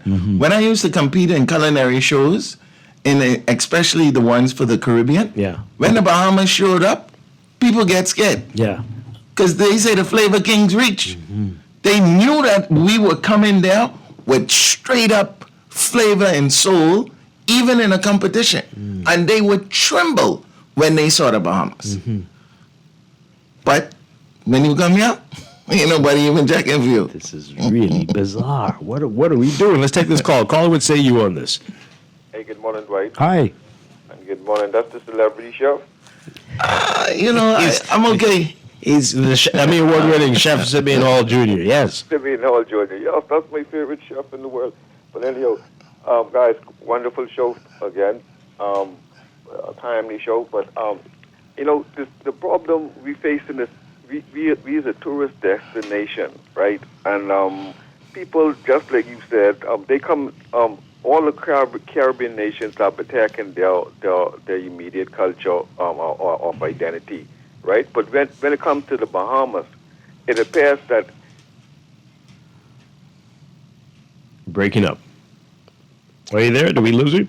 Hello? Okay, hello? we can hear you now. Yes, you could imagine a tourist coming to the Bahamas and trying to find where they could get Bahamian cuisine, right? Because at the end of the day, when if we check, I mean, Dwight, I hear you talk about those Italian restaurants, well, you know, Uncle Michael, right? But we are saturated with cultures that not are helping our culture to get stronger. And I believe we need to revise that, you know, because what these cultures should be tapping into our foods, right? Not us tapping into their food. I don't know if that, you know what I mean, Chef. And we should have people them come in to find out how to make our carbon rice and our grits and rice and rather than us trying. Yeah, you're breaking up, but we get your point. Thank you so much for calling. Yeah. Mm-hmm. Well, here's the thing: supply and demand. That's simple. Everybody know what that means. Mm-hmm. Well, there's nobody, one person, entity to blame for this, but we as locals have to want to see us more. Because again, let me ask the question to anybody: if you had a group who had never come or visited the Bahamas, top 5 places that you would take them, food places here for in New Bahamian, Providence, for Bahamian food, whatever food, top 5 places, you would struggle. I guarantee you would struggle, especially if you then put local on it. Yeah. Let's say top local restaurants that you would be comfortable with taking them, knowing that they would have delicious food and a great experience. What I'm saying is simple. That should be a no-brainer. Yeah. It should be 10. And so we as a nation, as a population, need to realize, that is why I'm saying what I'm saying. Yeah. 5 to 10 years, we can be wiser. That is scary. That is scary. This texter says, I fully agree with Chef Simihal. We need to get ahead of this culinary shift, educate the public about authentic Bahamian foods, explore food fusions, have a unique must-try dish for each island, and push food tourism in local and resort spaces outside of festivals before Barbados and another country cements themselves as the culinary capital of the Caribbean. Well, they didn't start.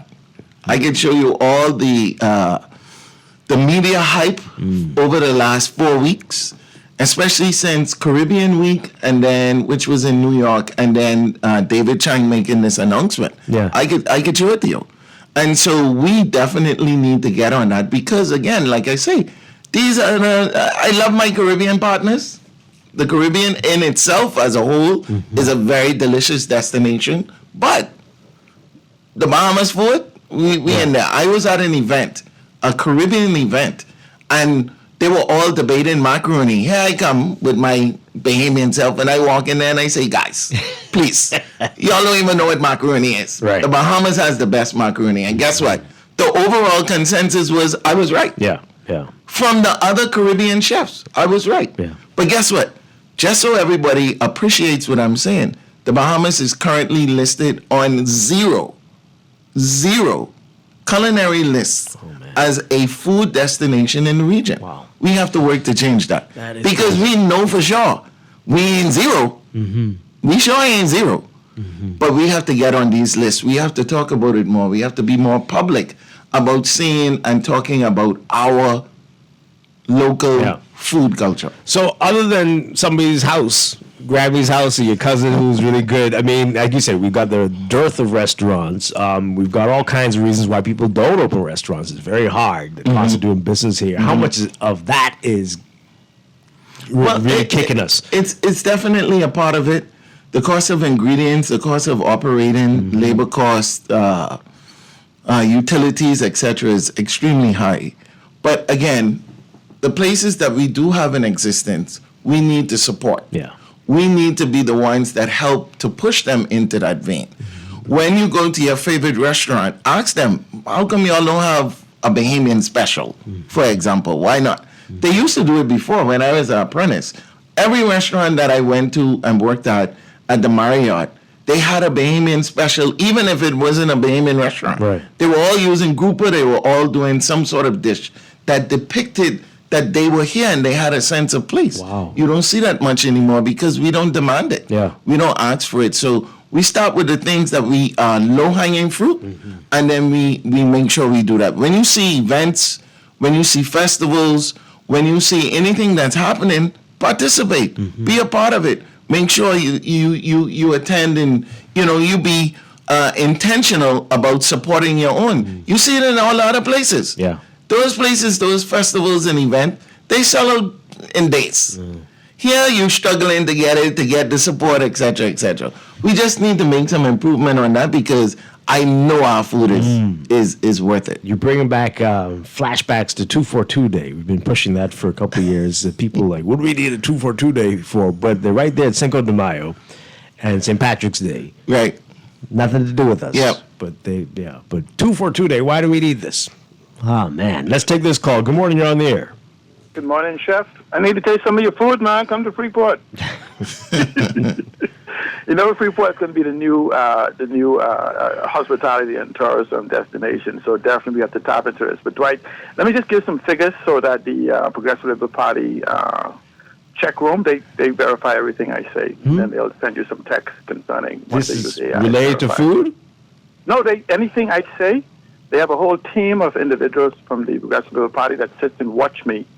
And their thing is to try to diminish my value. They don't understand. They only authenticate it because when they use AI to search for me and with all the things I talk about, it only extrapolates into the economy.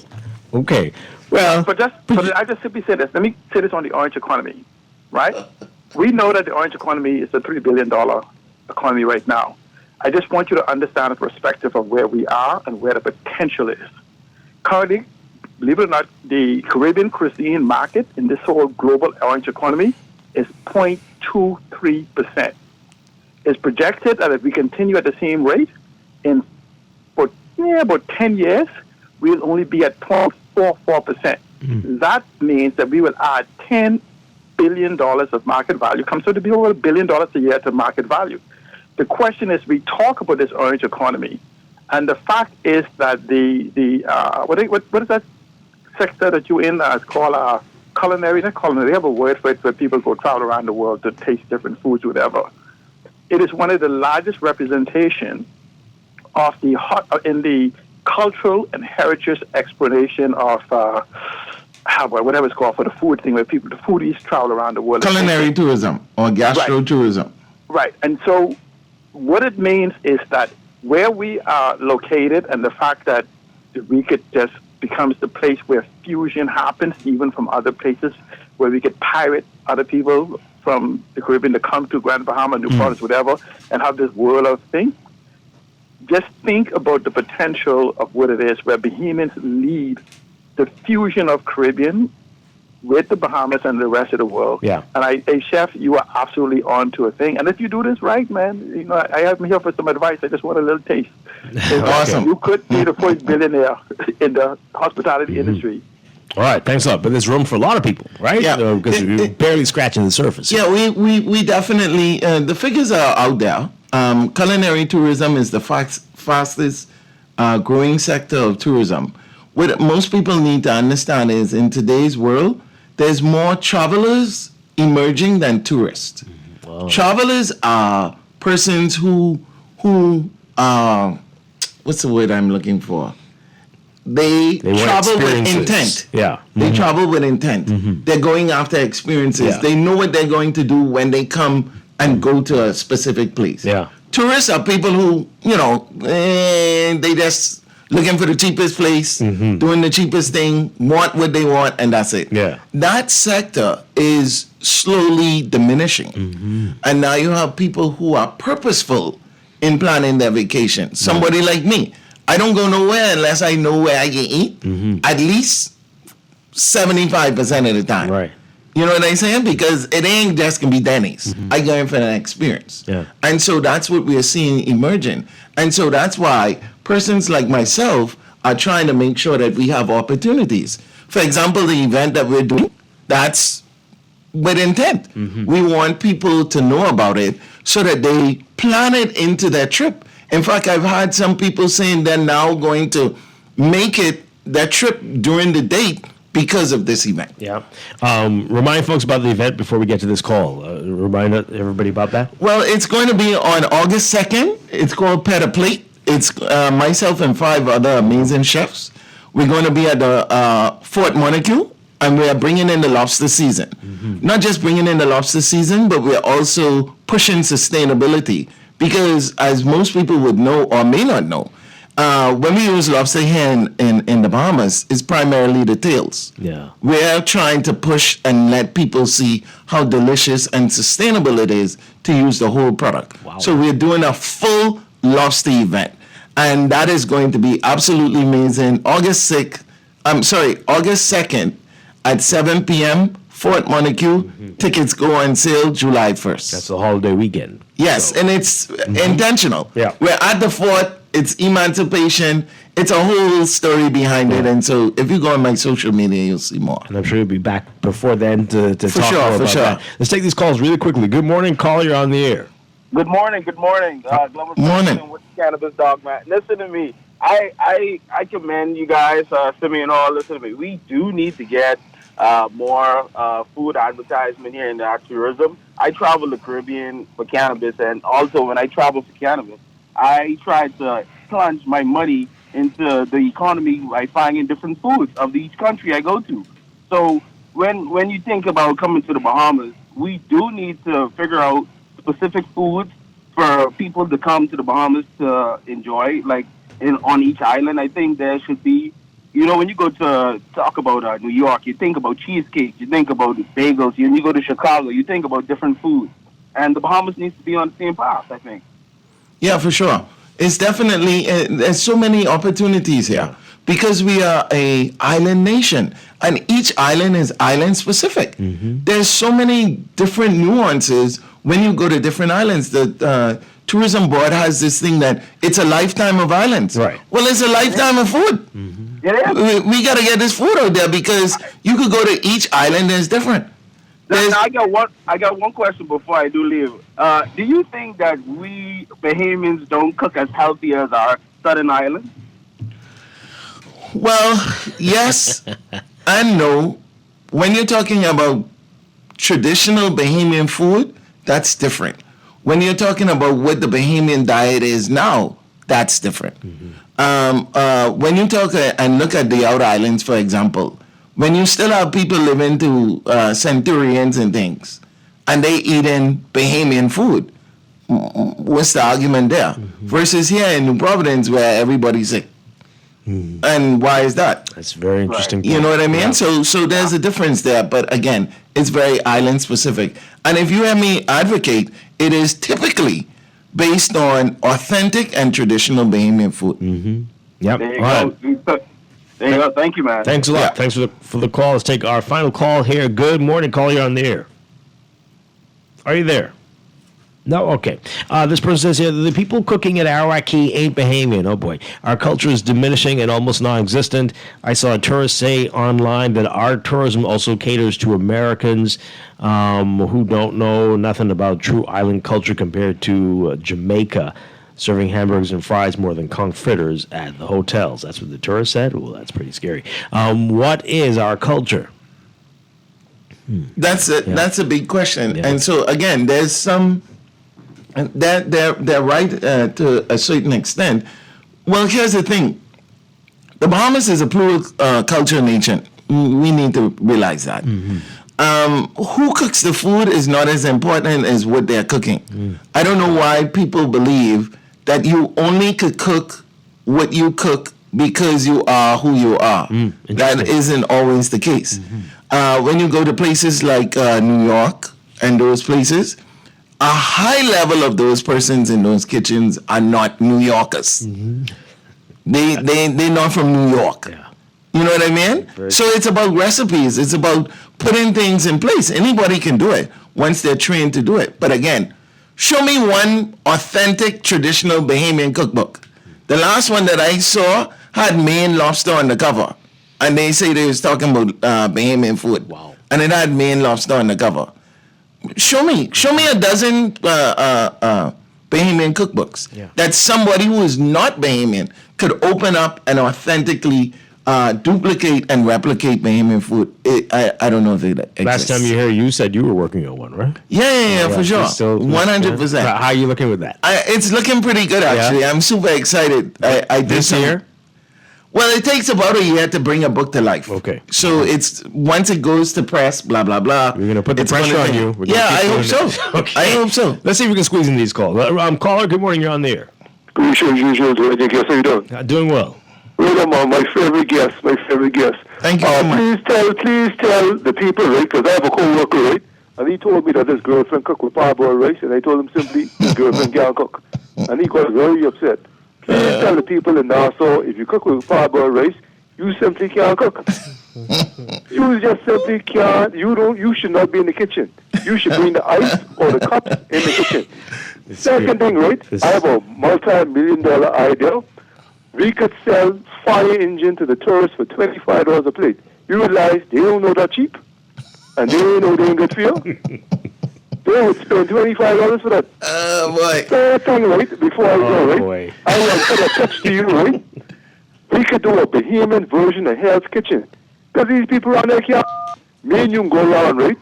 And we can have Howard tasting the people's food, and you can critique it. What you think about that? Because you know these people can't cook. Listen. When last you been in a restaurant and the food tastes good?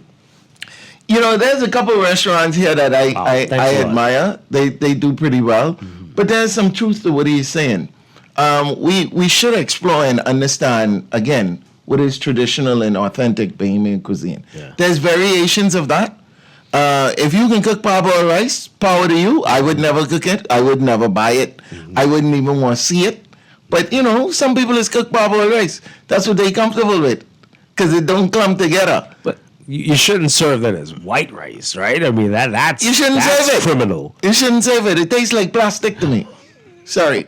Y'all know I get off a little bit. You've gone off on it before. I mean, yeah, parboiled rice. I don't even think we should import that in the country. Wow. We've got a whole lot of people about to cry right now. But hey, the final call here. We're running out of time. Good morning, call. You're on the air.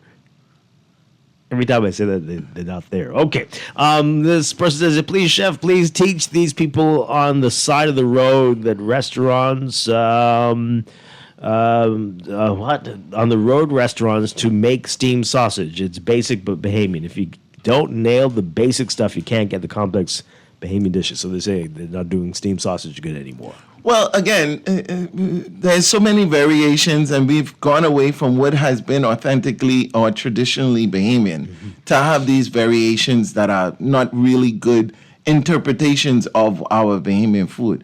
And we shouldn't be afraid to put them in major spaces. Whenever I go away and I do events, and I cook for whomever, whether it be participants at the event goers, etc. Buddy, I can tell you, ain't nothing more Bahamian than what I done. Yeah, I've done, when I went to an event in New York, I cooked tuna and grits with a side of steamed sausage and pear for the whole hotel. and they loved it. Wow. So, you know, it's not that, because again, as simple as tuna, our way of seasoning tuna and fish is unique to the Bahamas. Because we so limey, we like so much lime and we like so much pepper. And we season our food. Nobody else in the Caribbean does that. You can ask anybody else about fish, and they will tell you Bahamians make the best fish. And so that is something that we should be proud of. Yeah.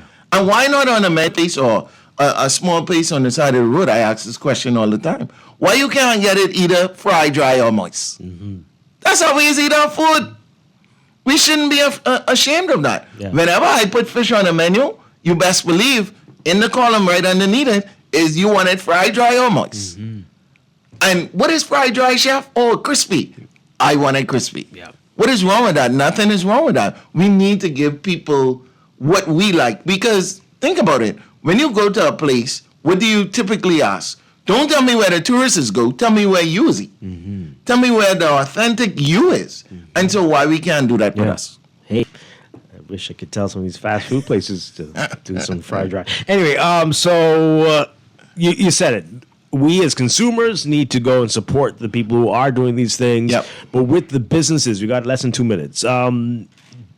Can we do this on our own? Do we have to wait for the government? Do we need everybody on board? Or can we just make this something, a groundswell movement? Is that possible? Well, I think it's a combination of all that you just said. It starts from home, the way that we're doing it, the way that we then show up in our jobs, in our restaurant jobs, and do it and promote it and show people that come here.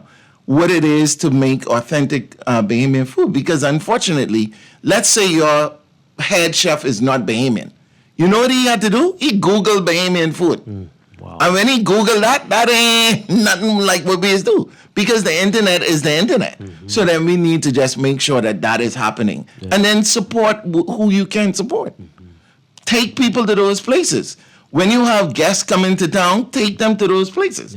Don't just run to the fanciest of the fanciest. Run to the most delicious spots. Simple as that. Wow. And we've got to encourage the people who are doing sales to stay open past 11 o'clock in the morning. And stop running out. And stop running out. Yeah.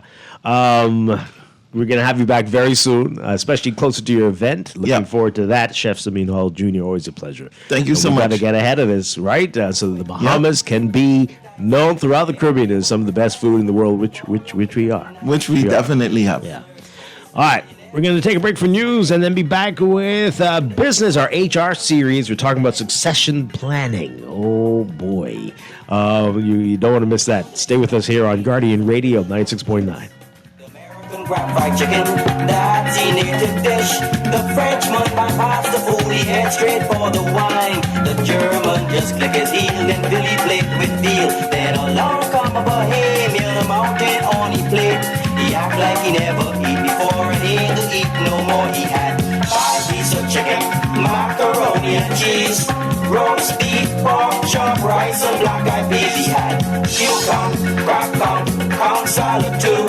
Potato salad and coleslaw, just to name a few.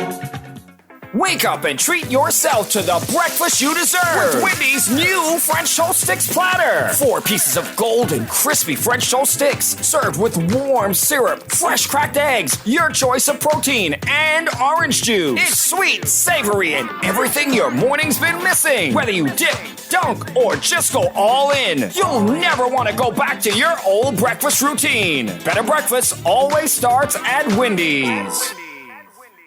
As a healthcare professional, you dedicate your life to caring for others. But even with the best care, legal challenges can arise. Protect your practice and your peace of mind with medical malpractice insurance from Star General. At Star General, we've partnered with Lloyd's of London to bring you comprehensive professional liability insurance designed specifically for those consulting or practicing privately. Visit our website today so you can focus on what you do best, caring for your patients while we take care of the rest. Star General, insurance made simple. Southwest Plaza has so many stores, I've been trying to find a sensible way to list them all. There's CBS Bahamas, the Ashai Institute, BENC Snack World, Bamboo Shack Bahamas, there the Athlete's Foot and BTC, Games and More, John Bull Fine Threads, Alive, Bahari, Dairy Queen, 700 Wines and Spirits, Sandy's Clarkson Island Luck, Starbucks and Lowe's Pharmacy, plus Marco's Pizza and Lorraine. Southwest Plaza, what a wide array of stores. Southwest Plaza, stop by today and explore. This is Guardian Radio 96.9 FM,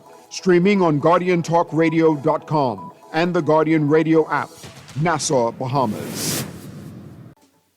Throughout history, from bartering in ancient markets to the invention of paper currency, convenience has been at the heart of the way we pay. As time marched on, so have we, from barter to cash and cash to digital. Whether you pay with an online bank transfer, digital wallet, or contactless card, with digital payments, options abound. The world never stops evolving, and neither should you. Choose freedom, choose flexibility, choose convenience. The future of pay is digital. Visit us online at livedigitalbahamas.com and on social media. Fly away with me through the Bahama Keys. Tired of the hustle and bustle of Nassau? Fly away to the Family Islands with our fly-free offer for Bahamian residents. Stay at any of our hotels for 2 nights and get a round-trip ticket for free. Visit BahamasResidence.com for details. My Bahama land, yes, my country. Come fly away with me. Screws and Fasteners World, Balfour Avenue and Palm Beach Street, has those hard-to-find fasteners for you right now. You can find stainless steel regular hex, carriage bolts, galvanized bolts, threaded rods, nails, self-tap screws, sex bolts, anchor bolts, turnbuckles, masonry tools, hand tools, and weed whacker strings. Check out the rope selection and car body fasteners too. Special orders are welcome. It's your #1 fastener store. Screws and Fasteners World, Balfour Avenue and Palm Beach Streets. Call 326-1976. This is Guardian Radio 96.9 FM, streaming on GuardianTalkRadio.com and the Guardian Radio app, Nassau, Bahamas. The views and opinions of the hosts and guests are their own and do not necessarily reflect the views of the management and staff of Guardian Radio. Wake up, it's a new day. Wake up, it's a new day.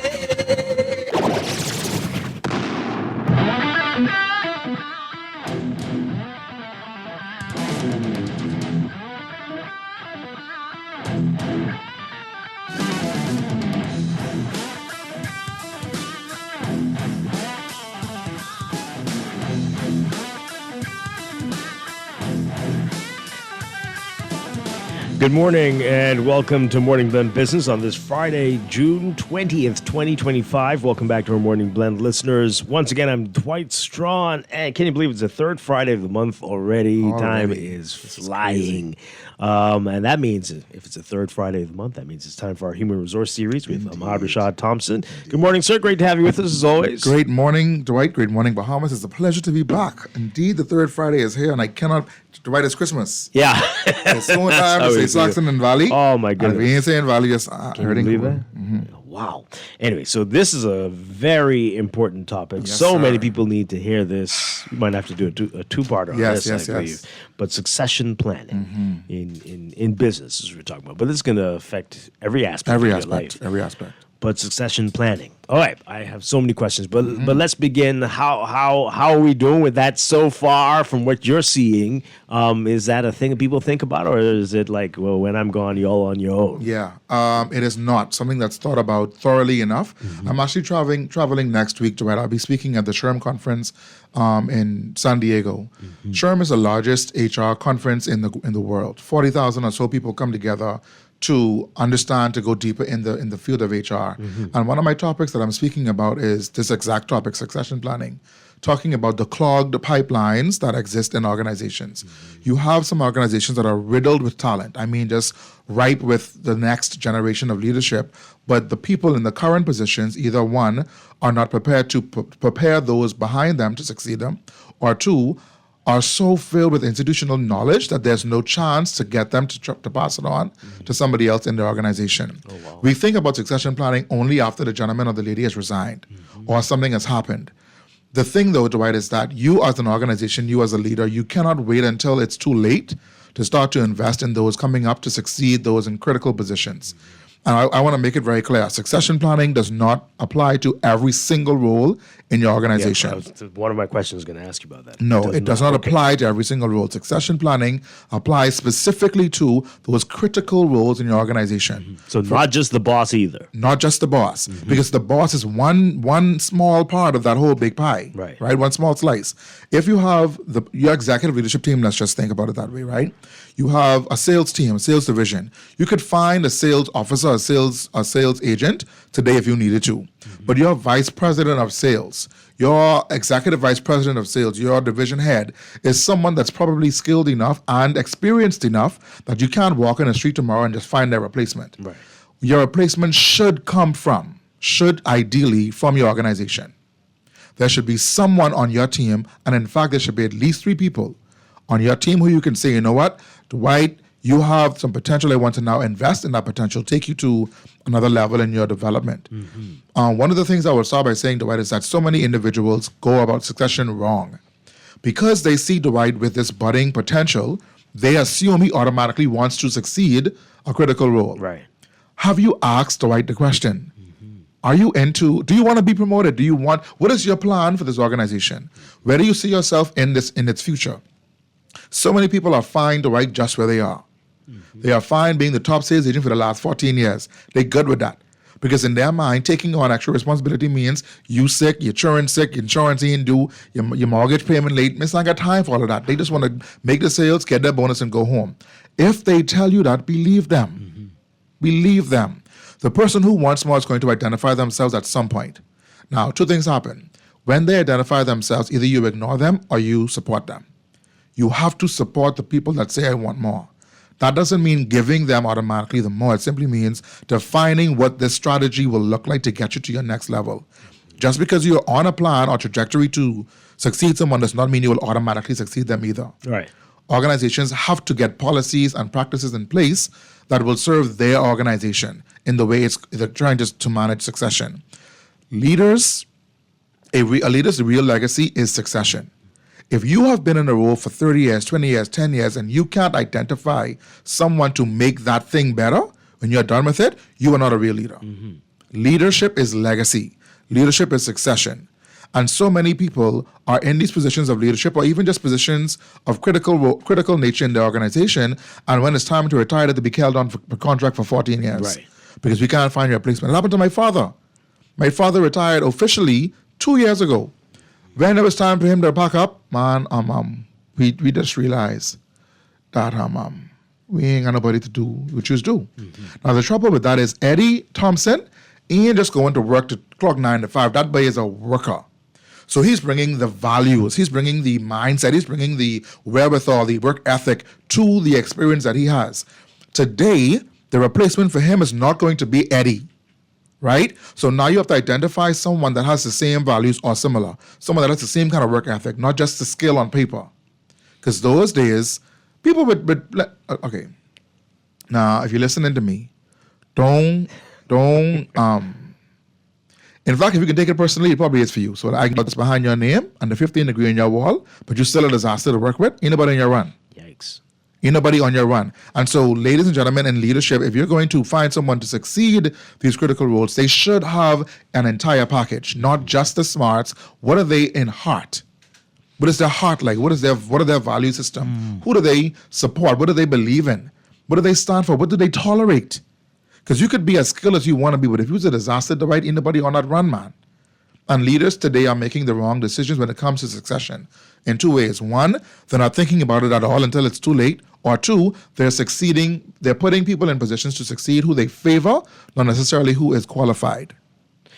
Okay, you've said so much. I have so many questions. Yes, all right, so you said it earlier. It's not just the leader, and it's not every position. No, definitely So there are going to be a not. lot of middle management positions that you need to But just be follow thinking regular about. promotion protocol. You do well, you apply for the job, you get a promotion, fine. All right, so if you are in one of those positions and it's time for you to go, do you need to be actively thinking about somebody who you want to recommend to replace you, or is that up to the company? No. You all got to figure it out. That should be a dual function. If you are in the critical role, Dwight, you identify, because you have a team, most likely. You don't have to always have a team in a critical role. Some critical roles are single departments, right? But if it is that you have a critical role, first of all, the first step is to identify for your organization what is considered a critical role. Right. A critical role is any role that will disrupt business continuity if that role becomes vacant without notice. That means resignation with immediate notice. That means somehow the person did something wrong and they must be terminated. Maybe they have a life issue, maybe they passed away. Roles can become vacant for any number of reasons. And if a role becoming vacant today will cripple your business today, that's considered a critical role. Yeah. Critical role is defined, is the first step. Identify and then define the critical role. Once you do that, who in your organization today is either somewhat ready, very ready, or not ready at all to assume that position should it become vacant for whatever circumstance. If you identify that there's no one on your team today that can, if they have the acting in the capacity for 2 weeks, 1 month, 6 months, then your first order of business is to find out on the team who is one willing and who is true able. We talked about those people a couple of months ago, the willing and able and unwilling and able and all of that stuff. Yeah. If it is that you identify now that of my team of 7, 2 of them have an interest in succeeding this role, that's where your focus is. If the other 5 saying, boss, I straight, believe them. Ask them one more time. Man, Miriam, you sure? Like, you sure you want boss sign into that? Go ahead. All right, so if you're in a position like that and the company doesn't seem to be thinking about that, but it's about a year before your retirement, do you approach the company and say, hey, yes, absolutely. You should do 100%. Yeah. If you have been with this organization for any length of time, you probably value the organization. You want to see it succeed. You want to see it continue beyond your leadership. That's also legacy. Who will be taking up the mantle when you're done? And you use the word recommended. Please, ladies and gentlemen, recommending someone versus having a process that qualifies someone are 2 very different things. Wow. Recommendations can be flawed. Recommendations can be favored. Recommendations can be tied to emotion and all the other things. But if you have a process, a plan in place that you can say, in order to succeed this role, you need the following inherent characteristics, inherent qualifications, inherent skills.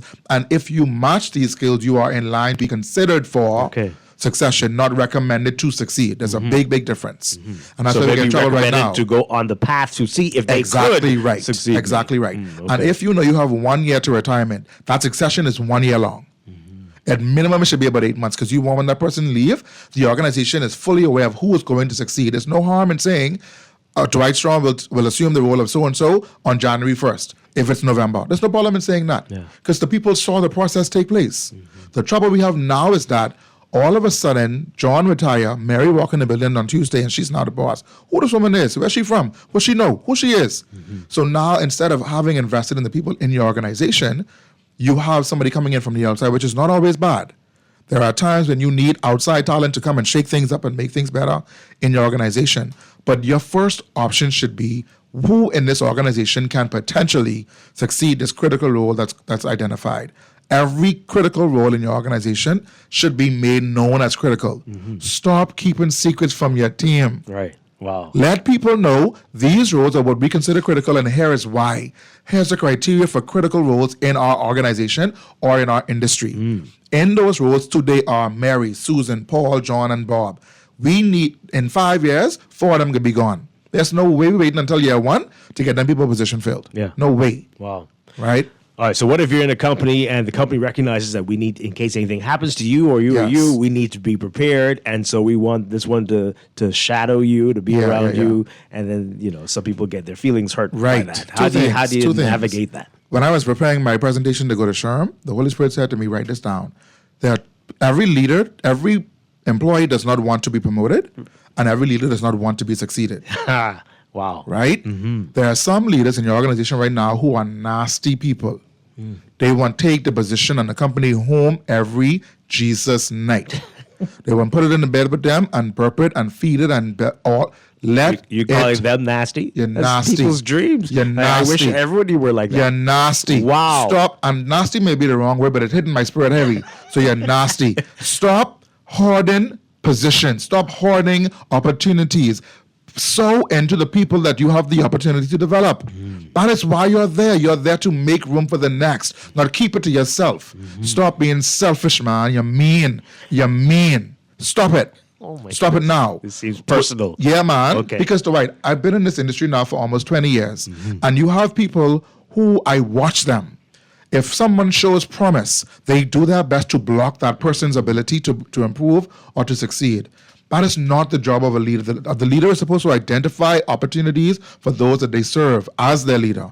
And once they identify those opportunities, create a clear pathway, or at least a clear access to the opportunity. If I don't want it, that's on me. But you shouldn't be hiding it from me or hoarding it from me because you're scared I can take your job. I'll tell you a secret, ladies and gentlemen. If you are so good at your job, nobody can take it. And if somebody can't take it, that means you wasn't good at it. Yikes. So who you mad at? If you ain't good, get better. If you are good, get better. That's it. All you have to do is create an opportunity for somebody else.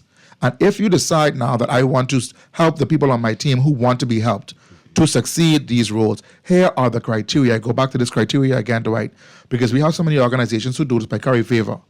Who do it because she's come early and leave late. That don't mean she qualified. Who do it because she's been around the longest. That don't mean she qualified. You could have somebody in your organization for 24 years, succeeding somebody who's been there for 34, but what if they're not the most qualified for that role? What if the person who just joined 1 year ago is? Right? But to your question, how do you approach the situation when the leader who is to be succeeded doesn't want to participate in the succession? That person has a choice, and so do you as your organization. Dwight, your retirement is official. You've indicated you're going to be leaving us in 12 and a half months. We want to put in place a strategy, a procedure to ensure that your role can be succeeded successfully and our business can continue successfully. We've identified the following individual or individuals to undergo a particular process. That's job shadowing, that's job exposure, that's some travel, so on and so forth. The requirement for you, sir, is to ensure that this person receives A, B, and C. Failure to do so could result in early retirement. Maybe your 1.5 year turn on to 1 month. Oh, my Right. But again, that's an organization's decision to make, and how you do it matters. I'm not encouraging you to discount the experience that man brings or that woman brings to the job. They've been around a long time. They help you get where you are today. Honor their experience, honor their ability. But ma'am, sir, the person that you have the opportunity to succeed or help succeed, you do not get the right to disrespect them or hold them hostage because you're scared what can happen. You leave in any way. Yeah. You don't tell the people you can't wait to go. Wow. So prepare somebody else to take on the journey when you take on the mantle, when you leave. Caller, we'll get you in a second, but along this train. Yes, so sir. what if you feel that person is not suitable? Like, this person cannot do this. I could sit with them for 2 years and they'll never be ready, but you all have identified that one. You're saying the person who is to help them to prepare? The person who's supposed to retire is not satisfied with the person who's been identified as the successor. That is key information. That is key information. Yeah. If it is that, because a part of your procedure must also be evaluation. I raised my hand. I'm excited. I'm interested in moving forward. Sure. I've met some of the criteria. Maybe I don't meet all, but I'm someone that you consider a strong candidate for succession. The person doing the evaluation must be doing it objectively. And it should be a 360 approach. It shouldn't be just that person's perspective. What I would recommend for critical roles at the executive level, this person should have an opportunity to sit at every executive level, every executive role's feet. Yeah. Not for a particular length of time, for months and months, but perhaps they get to experience the executive experience at that level. So your viewpoint, your evaluation is not going to be only your viewpoint. It will be the viewpoint of the executives in this organization. And so now we have more of a shared perspective. We have less of a myopic view. We have more objectivity, less subjectivity. Because I might just don't like you. Right, yeah. But if Dwight and Jermaine and Paul and Levin them feel like, man, listen, this guy, pretty sharp. Here's what he has to work on. Here's what he's really good at. That objective feedback from other sources will help the conversation to advance further. Yeah. If all of them feel like, and then once the evaluation is done, is this something that can be worked on and changed and improved over time? Or is this more of like a culture fit? Is this more of like this person will not do well because of their viewpoints and mindset and that sort of thing? If it's culture versus skill, then we have to have a different discussion. But if it's skill, you can teach somebody anything. Yeah. You just heard your guest say, I can teach anybody to cook you fish and grits, whether you're from the Bahamas or not. But if your attitude toward cooking and serving people is trash, we don't want you in our kitchen. Right. Same thing. We're talking with Ahmad Rashad Thompson. We're talking about succession planning. Yes. Caller, you are on the air. Good morning. What say you? Great show as usual, Dwight. You guess how you doing? Good morning, sir. I'm well. How are you? Hey, Rita, I have a quick question right now. When I ask this question, bear in mind I have no horse in the race, and I do not work for government. Amen. Now, right or wrong? Is this right or wrong? Yes, sir. If you work for government, right, say for instance 15 to 20 years, right, and they bring in someone from another ministry to take over and be in charge of you, but you have the same degree, right, and the same position, is that right or wrong? I believe that question is unfair to me, sir. I don't think it's right or wrong. Here's what I would say. Because you match me in qualification does not mean you match me in qualification. Now, let me break that down. We on paper may have the same degree, the same experience in terms of the college we went to, the degree we have. But are you the right person for the role? Yeah. Skill is not going to solve the problems anymore, y'all. The paper that you have, the degree that you have will not just be the answer. That's not the only answer. You need to find people with the will to lead, the will to develop, the will to cultivate, the will to create what's not been created yet. And that can't be taught in the classroom. Yeah. Who are you? Many factors who are you as at well, your right? soul? Right. Personality and all of these these other things. How will you cause this organization to galvanize, to be different, to really cultivate and be something more, to metamorphosize itself? Yeah. And in some cases, I think the question, if I put on a facetious hat, may have been asked from a perspective of, they bring this man or woman in here who been around for a long time, and you know what they're doing, it's got to teach them what to do. That's a part of work life as well. I'm not saying it's accepted or it's good, but it's part of what happens. And I don't think it's right or wrong if it's been done in the right way, right? Has this job been advertised? Did I have the chance to apply? Was I given feedback as to why I wasn't selected? Is there opportunity for me to grow in another ministry or this current ministry in a way that I can see myself growing further? Are we matching qualification to qualification, or is this person more well-rounded than me? Do they have a different experience in the ministry they came from? Do they have more exposure? All of these things are questions that should be asked and answers that should be provided to that person who didn't get that job. All right, we'll take that other call in a second. This person is saying here, Mr. Thompson is speaking to 90% of the senior officers in the public service. Hallelujah. Stop being nasty! Hallelujah. Exclamation mark. Oh, Shando. boy. Any so-called leader who has transitioned into retirement and there is no one to replace him or her, then that leader is an abject failure. A leader should know when to leave the stage. Absolutely. Some people intentionally don't train a successor so they can remain in a position to stay relevant. Mm-hmm. Miles Monroe spoke about prying the baton from some of these people's dead hands. Prying. Jesus, man. Create In the a pathway grave. for In your the coffin. successor. We got to go back and get it from the coffin. That is ridiculous. Oh, boy. Let's take this call. Good morning, call. You're on the air. Dwight, your guest, he's very smart and he's on point. He should be. Oh, no, I rebuke you in the name of Jesus. He's that good. Now I have a harder question for him. Yes, sir. Oh, yeah. I hope you're ready for this one. Is this right or is this wrong? Yes, sir. If you work for government, right, follow me in this area, right, and you have not gotten a salary raise or increments within 20 years. Wow. Right? But, and you put in all your qualifications, and now you have a bachelor's degree, right? Yes. So now they have back pay for you for 20-some years. Jesus. But the government only pays you up to, say, 8 years.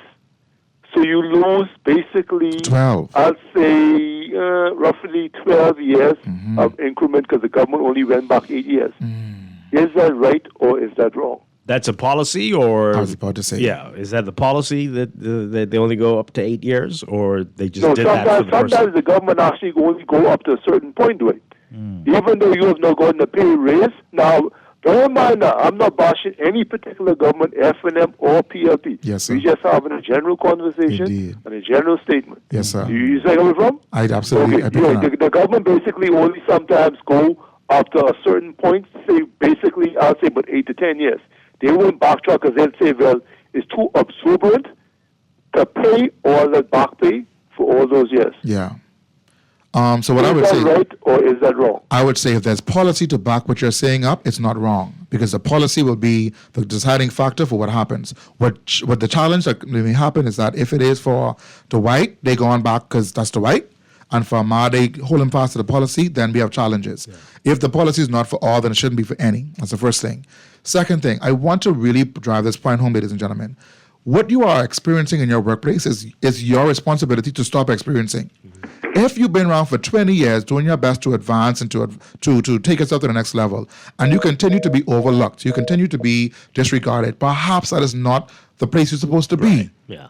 Like, I want us to stop taking umbrage and in unnecessary pain. Move, leave. Now, I can't tell you. Years of torture, that's insane. That's rubbish to me. Yeah. I don't want to seem insensitive, but if you like bad treatment, you just go back to it. If you don't, you move on from it. If this does not serve you today, then find a way to move on from that and to do something different that will serve you and really see the value in what you do. I will also encourage our public service. I came from Turks and Caicos last week, Dwight. I went to speak to their public service division. 200 senior leaders in government, 8 deputy governors from different countries in the Caribbean region, and they're doing a public service reform right now where they're taking efforts to really evaluate what the experience for the public should be. As public servants, you are supposed to be serving the public, right? And what that means is what they're doing is they're evaluating both the public experience and the public servant's experience. What are you coming to work to enjoy every day? What is your experience like? If you're happy with us, you're going to be happy with our public. If you're not, our public will receive the brunt of what you're unhappy with. So perhaps it's time for our public service here to do, I know they're doing a lot of work right now. Pia and the team, there's some consultants who are doing some groundwork, some work from the ground up to determine what needs to be evaluated, what needs to be reevaluated in terms of salaries, promotions, and movements, and all of these things.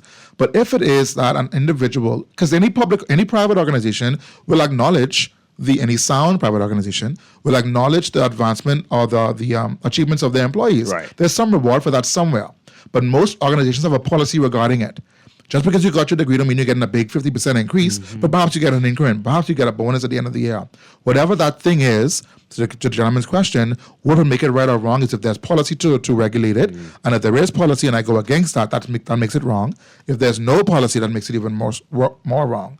because there's nothing to really regulate and guide how we do these things. Yeah. All right. So I want to go back to this texter who said that if you're an abject failure if you haven't identified a successor. All right. So let's say you are in a company. You've tried. They're not listening. They're like, oh, we'll get there when we get there. And plus, maybe it is government. Maybe it doesn't matter who you start to recommend or recommend to be trained to replace me. They're going to go with somebody, whoever they want. Maybe the government will change. It'll be somebody else. What do you do when the time has come because of politics, maybe political politics or office politics? There is no successor. I've been telling you, oh my gosh, here we are now. What you going to do? Yeah. I want everyone listening to put everything that you do in writing. At the end of the day, if you've done all you could, you've done all you could. You've had the conversations, you've identified the persons, you've put the plan in place, you're trying your best to enact that plan. There needs to be documentation that this shouldn't have happened. Yeah. We shouldn't be caught with our pants down because for the last 6 months, 12 months, 18 months, 2 years, I've been identifying, raising my hand, waving the flag to say, listen, John is about to retire. Everybody knows it. Why haven't we identified the person or persons that will succeed him? If it is that you've done all you can, the Bible tells you stand again. So keep pushing. But there needs to be documentation to support what you've done or what you've not done. Or what the people have not done. Again, to our governing officials, whether you are in parliament and whether you are in office today or hoping to be in office tomorrow, please leave organizations alone. Create policies for the next 50 years so that when these governments change 5 years and 5 years out, that you don't come in and run amok every single time the government change. How are we supposed to have sustainable, lasting impact in this nation when every 5 years when you vote somebody out, they change their policies all over the place? What's happening right now in TCI, Dwight, is that they have a 15-year plan that they included their opposition on. So that if you win this election whenever an election call, you don't get the right to come in here and turn everything up on its head. You get to continue the legacy we all created as government officials. Right now in our nation, if tomorrow the bell ring and the PLP gone, the FNM will come in and do their own thing. Why do we continue to disrupt progress like that? Come together to build a nation. Stop trying to build your pockets. Wow. You governing officials. Do you think we are mature enough to try this? Whether we are or not, the right time is wasting. It's June. Tomorrow is July. Next year is 2028. Why are we wasting time with this party rubbish, man? Mr. Brave Davis, Mr. Michael Pintard, get together and Ms. Pia Glover Rule, join the people, everybody come together one table. What do we want to see our nation looking like in 15, 20, 30 years? That doesn't mean FLMP, that means leadership. That means bipartisan, people coming together to saying, listen, man, in 40 years, I want my granddaughter to have a sustainable place to live in. I don't want the Chinese to run her. Oh, boy. Come on, man. And this could work with private companies as well, Absolutely. Right? I don't know if I've been at a private company that says, what are we going to look like in 5 years? Absolutely. They should all be doing You need to develop a plan because what happens, see, the world we live in today, Dwight, loyalty to a job for 30 years and 40 years is gone. That generation is retiring right now. The people who was due from they were 17, now they're 47, they're going home. They're going home to sit down and do their own and to start their next chapter. The 21-year-old, the 31-year-old that you're now hiring will not be with you for more than 5 years. 2 years is a long time, brother. And these people are coming more and more qualified, more and more skilled. And so if it is that you need to identify who is going to serve you in your organization, no matter their age, no matter their skills, start to do that now. Yeah. Develop the long-term plan because long-term today means 2 years, not 5, not 10, not 20, right? But if our governments can come together, and I mean come together seriously, not come together at the table and carry on by one another and talk bad about one another. I'm talking about, listen, man, as a national development plan for the public service, for our education system, what do we want to see and guarantee in 35 years? That could only be done if we agree on a plan that we only enhance and evaluate over time, not throw away every time we get into power. Yeah. Yeah. We're talking with Ahmad Rashad Thompson. You can call us 323-6232, 325-4316, 325-4259. Call us toll free, 242-300-5720. Tweet us, Facebook us, text us, 422-4796. We're talking succession planning. Let's take this call. Good morning, call. You're on the air. Yeah, morning, Dwight, and morning to your guest. Morning, sir. Now, you made a statement about what's happening now. I'll say this.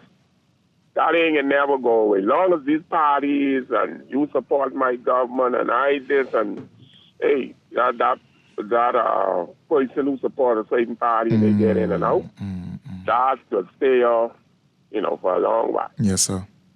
That I mean, what he's saying sounds good, but it ain't gonna happen. They continue having this, hey, I support F&M. F&M lose this fella's PLT, they gave him the big position. And then one more other thing I want to say, too. Yes, sir.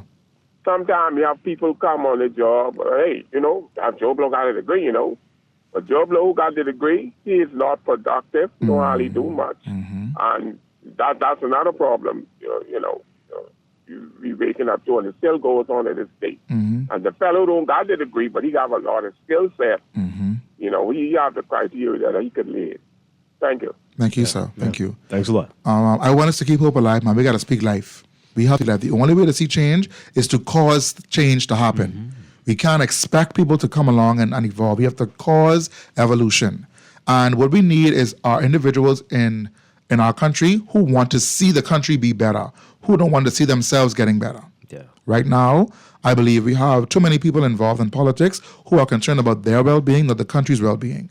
And we must turn that around. We have to develop a nation, not secure a party manual. We got to come from this, man. Well, we keep saying it. The defeatist attitude that this will never change. We It will never change if you continue to say it will never change. I'll get spiritual on you for a minute. The enemy only needs your permission. And words like that give him permission to plant seeds in our nation. Rebuke him. He does not have the authority of our country. We are a sovereign nation, and I serve God. And God tell me whatever I say can come to pass. So I say, in short order. So I don't know how short is, because God time in our time. But we will have a nation one day that is going to be focused on national building, nation building, not party politics. That will happen one day. I pray it's one day soon, because I want our children to be able to benefit from a national society, not a classist society. Yeah. Yes, sir. This texture here says, I don't know how it works in other countries, but in this country, I know of multiple leaders who are sidelined and stripped of responsibility, ignored, and then called when everything breaks down. All because a petty or threatened leader has a personal dislike or issue with them. Wow. This happens routinely in this country. And they're bringing up some examples. Wow. Wow. But if you have integrity or smarts in a leadership role and the person with more power doesn't, it's over. Ooh, these are very definitive statements these callers are making. Goodness gracious. Wow. Boy. It all boils down to culture, Dwight. Because what is allowed will take place. That is it. You don't get the culture you want. You get the culture you create and tolerate. And so if it is allowed for me to be all these bad things, these negative words and character traits, that's what's going to happen. And when you have people who, to both the caller as well as the last texter, indicating that people are being promoted when they shouldn't be, if that's the normal in an organization, perhaps it's time to evaluate the organization you work for. Yeah. Perhaps it's time to consider moving on. For an organization that has purpose, that wants to see you succeed, will see you and your value and reward you for that over time. Yeah. Wow. Okay. So again, our final few minutes here. If what are you going to say to the people who are like, I'm trying, nothing's happening. Can I just get my Rolex, if they do that anymore, and just go Rolex. leave them on a card? Yes. Thank you for your service. Right. God bless you. And just go, and that's on them. Listen, in the absence of a formal succession planning strategy, and succession planning is not the same as succession management. Succession management is what's happening in organizations, the lack of a process in general. Succession management talks about how we succeed, how we manage succession planning. Succession planning is the act of actually identifying the critical roles, identifying the persons to fill them, so on and so forth. If it is that you have no formal plan in your organization, still sow into the next generation. At some point, they got to post that job. Yeah. That's hopefully, because they could appoint as well. And organizations have the right to appoint, y'all. That's not the thing. Organizations have the right to appoint someone to a position, right? Yeah. I don't necessarily always agree with that, but it works better when there's a transparent process. The problem for these organizations is that there's no transparency. There's too much secrecy, there's too much hiding and silo and whatnot, and so people feel like they can pick who they want to pick anyway, because they can't see what the process to pick is. What you need to do is clearly identify the strategy. If you need help, that's why you call me. But ultimately, you want someone to come in, if it doesn't exist, in your organization. And if you have an HR person, they are probably the most equipped to do so. If they aren't, have a conversation with them. Because you as an HR professional as well should not be sitting in an organization watching your retirement applications come through and you not raise the question yet. You should be talking to your leaders who you know have potential to be leaving. You know when your employees only, they start asking funny questions. How much my pension say? What the pension process is? What you just got to do when you retire? How much NIBs give you? When they start asking these funny questions, it's time now for you to realize, wait now, John, everything all right? You what's going on? Because they're going to give you clues that they're trying to move on. When you see them acting weird on LinkedIn, they post a little bit more. Because I post every day, so they ain't like me. But they wasn't on LinkedIn for the last year and a half, but all of a sudden every day posting this and they change their picture and they're looking for a job. That's the time now to go say, listen, man, how you feeling? You all right? And at that point, it's probably too late because they done been on a job interview now. They're getting ready to sign an offer at that point. But you can tell when people are soon leaving or before they even start to think about it, what would make you leave today? Dwight, if somebody called your phone this afternoon and say, man, Dwight, come. I got something for you. What would make you take that offer? You need to talk to your employees. Find out from them in these critical roles. If something happened to you today, who do you identify as your successor? 1. 2, have there been any thoughts in the last 6, 9, or 12 months where you felt like, you know what? I over this. I can leave you all alone. If that thought even remotely landed in your brain, what was that thought fueled by? What did it come after? What process, what situation, what circumstance did you find yourself in the moment when you thought, I had enough of this? Because if they had the thought once, they can have it twice. And all of a sudden, it's, you know what? I straight.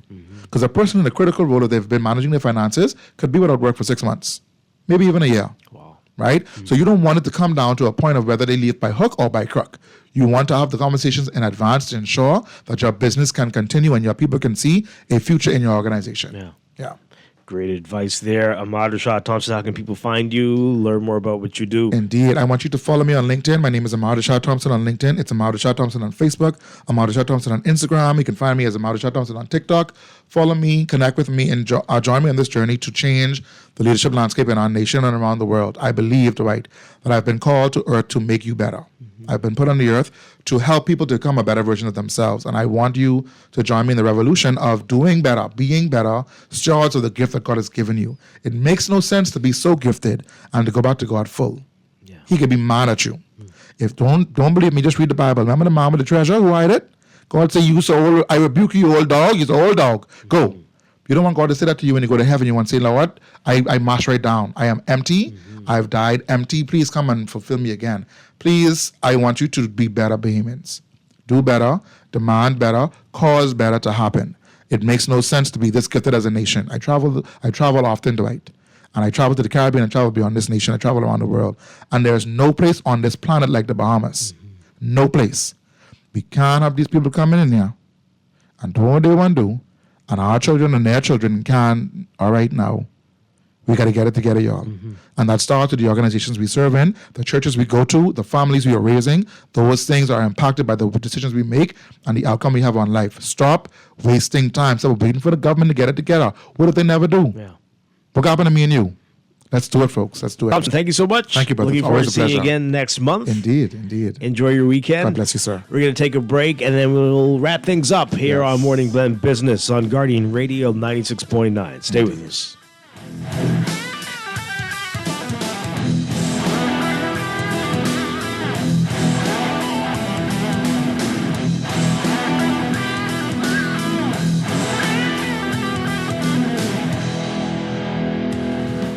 Would you like to know more about divorce, personal injury, wills, company formation, conveyances, and mortgages? Well, then sign up for Halsbury Chambers' 21st Annual Free Legal Clinic, Saturday, June 28, 2025, Village Road North. Call 393-4551 to reserve your spot today. Space is limited. Lawyers available from 9 a.m. to 3 p.m., consultations only. This is a community service event sponsored by Halsbury Chambers. With RBC, your idea of loving every journey happens now. Free up cash with affordable auto financing from RBC. With competitive rates and no bank fees, it's the perfect time to make every journey something special. Apply now to pre-qualify in 60 seconds at rbc.com/autoloan to shop with confidence. Conditions apply. RBC, your idea of loving your journey happens here. At CFAL, we understand that a secure future is the greatest gift you can give your employees. That's why our tailor-made group pension solutions are designed to fit the needs of both large and small companies. With CFAL, you can provide the retirement you and your employees deserve, ensuring peace of mind and financial stability for years to come. Join the many businesses that have already entrusted CFAL to create the right pension plan for their employees, and let us help you build a brighter future for your team. Visit us at cfal.com to get started on building wealth so you can live well. CFAL, growing wealth for future generations. Pop the top with collect, check your cap by 700, 200,000 in cash and prizes, with winners on different islands. Collect! Pop the top with collect, check your cap by 700, you could win free bears, take a sip, and collect merchandise, mother said. I pop mine at Exo Marigala, I pop mine at Home Comedy Loop, with free bears at Abaco and Andres, check your cap, when you go Grand Bahama. Collect! Pop the top with collect, check your cap at 700. You could win free bears, take a sip, and collect merchandise, mother said. Drink responsibly, boy. With RBC, your idea of loving every journey happens now. Free up cash with affordable auto financing from RBC. With competitive rates and no bank fees, it's the perfect time to make every journey something special. Apply now to pre-qualify in 60 seconds at rbc.com/autoloan to shop with confidence. Conditions apply. RBC, your idea of loving your journey happens here. Now let me see now. 326 ETIC. Hello? This Epic battery. This Miss Beulah from around the corner. I hear you're selling tires now on Wolf Road too. Praise the Lord. It's about time. I live Fox Hill and Fire Trail. It's too far. That ain't all. They open Monday to Friday, 7 a.m. to 7 p.m. On Sunday and holiday, 8 a.m. to 4 p.m. My brother Sam, he's a hacker, and he could go right there and get fixed up. Call us at 326 EPIC. We ship also to the Family Island. You work hard for your money, so let your money work hard for you. With as little as $1,000 to start, you can watch your money grow by investing in CFAL's Bahamian dollar and US dollar mutual funds, each tailored to match your unique investment profile. Our expert advisors are dedicated to crafting personalized investment strategies to help you achieve your financial goals. Don't miss out on the chance to earn higher returns on your hard-earned money. Join the thousands of investors who trust CFAL and start your journey toward financial freedom today. Visit us at cfal.com to learn more about our saving and investment options, and let us help you build wealth so you can live well. CFAL, growing wealth for future generations. It's time for your morning business report, brought to you by CFAL. Prime Minister Philip Davis tabling a number of power purchase agreements the government has entered into over the past 9 months. An agreement between BPL and Energy Bahamas Holding Limited, revealing that the company expects to invest $235 million to purchase the assets it needs to generate power for New Providence. The PPA explained that Energy Bahamas is already in possession of 5 of the 6 engines it will use to generate power under the contract with BPL. It adds at the time the PPA was signed in October 2024, the company had already executed a contract and paid a deposit for its 4th General Electric engine, which it expected to take hold of in the second quarter of the year. The other engines are a Wärtsilä engine and a Hyundai engine. PPA notes that the engines are expected to be converted this year in order to utilize LNG. More on that in today's Guardian Business section. The F&M is asking the government to account for $10 million cited in the Ministry of Finance's third quarter 2024-2025 public debt bulletin that in notes was given to a company called Carmichael Village Project Development Company Limited, formed in 2022, that has no listed directors, no business license, and no value-added tax registration. F&M leader Michael Pintard calling it in a statement a $10 million ghost loan.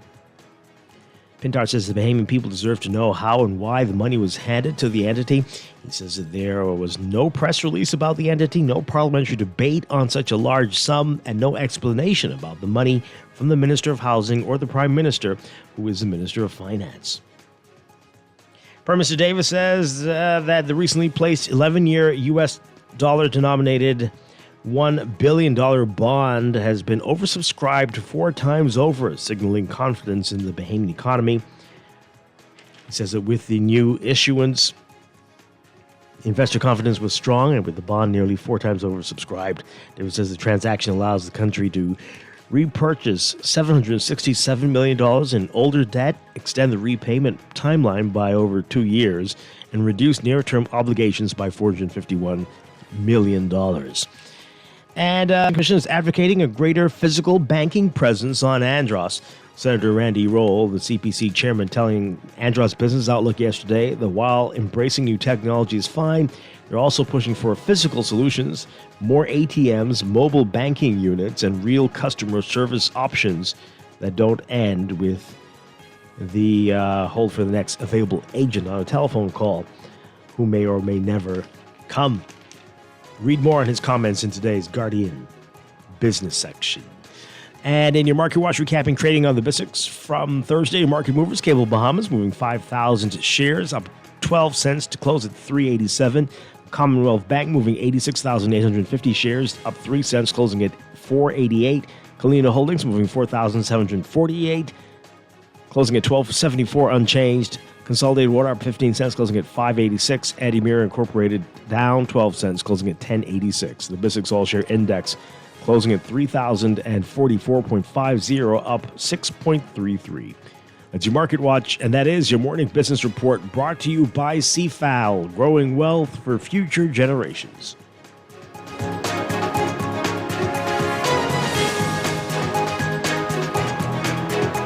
That is going to do it for us today.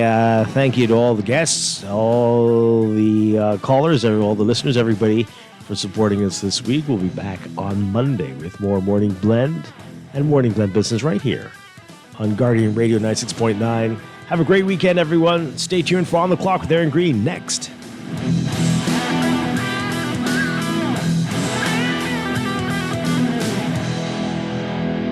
Get ready to catch the thrill and win with Shell. Fuel up with $20 or more and unlock your shot at unforgettable prizes. We're talking regatta trips to Exuma and Harbor Island. Free fuel, grocery vouchers, water park passes, and more. Just snap your receipt and WhatsApp it to us at 242-422-0271. The vibes are high, the prizes are hot, and the summer is yours to win with Shell. Only at participating Shell stations in Nassau. Now through August 22nd. Terms and conditions apply. Where will you be 1 year from now? Deeper in debt or on the road to a brighter future? If your vision is financial freedom, BOB can help with our 2020 Vision Debt Consolidation Loan. Come experience the new BOB, our fast, easy 24-hour approvals and low loan rates. Consolidate multiple debts, reduce your total monthly payout, and start moving in the right direction. Apply today for your 2020 Vision Debt Consolidation Loan from BOB, your bank of solutions. Terms and conditions apply. This is Guardian Radio 96.9 FM, streaming on GuardianTalkRadio.com and the Guardian Radio app, Nassau, Bahamas.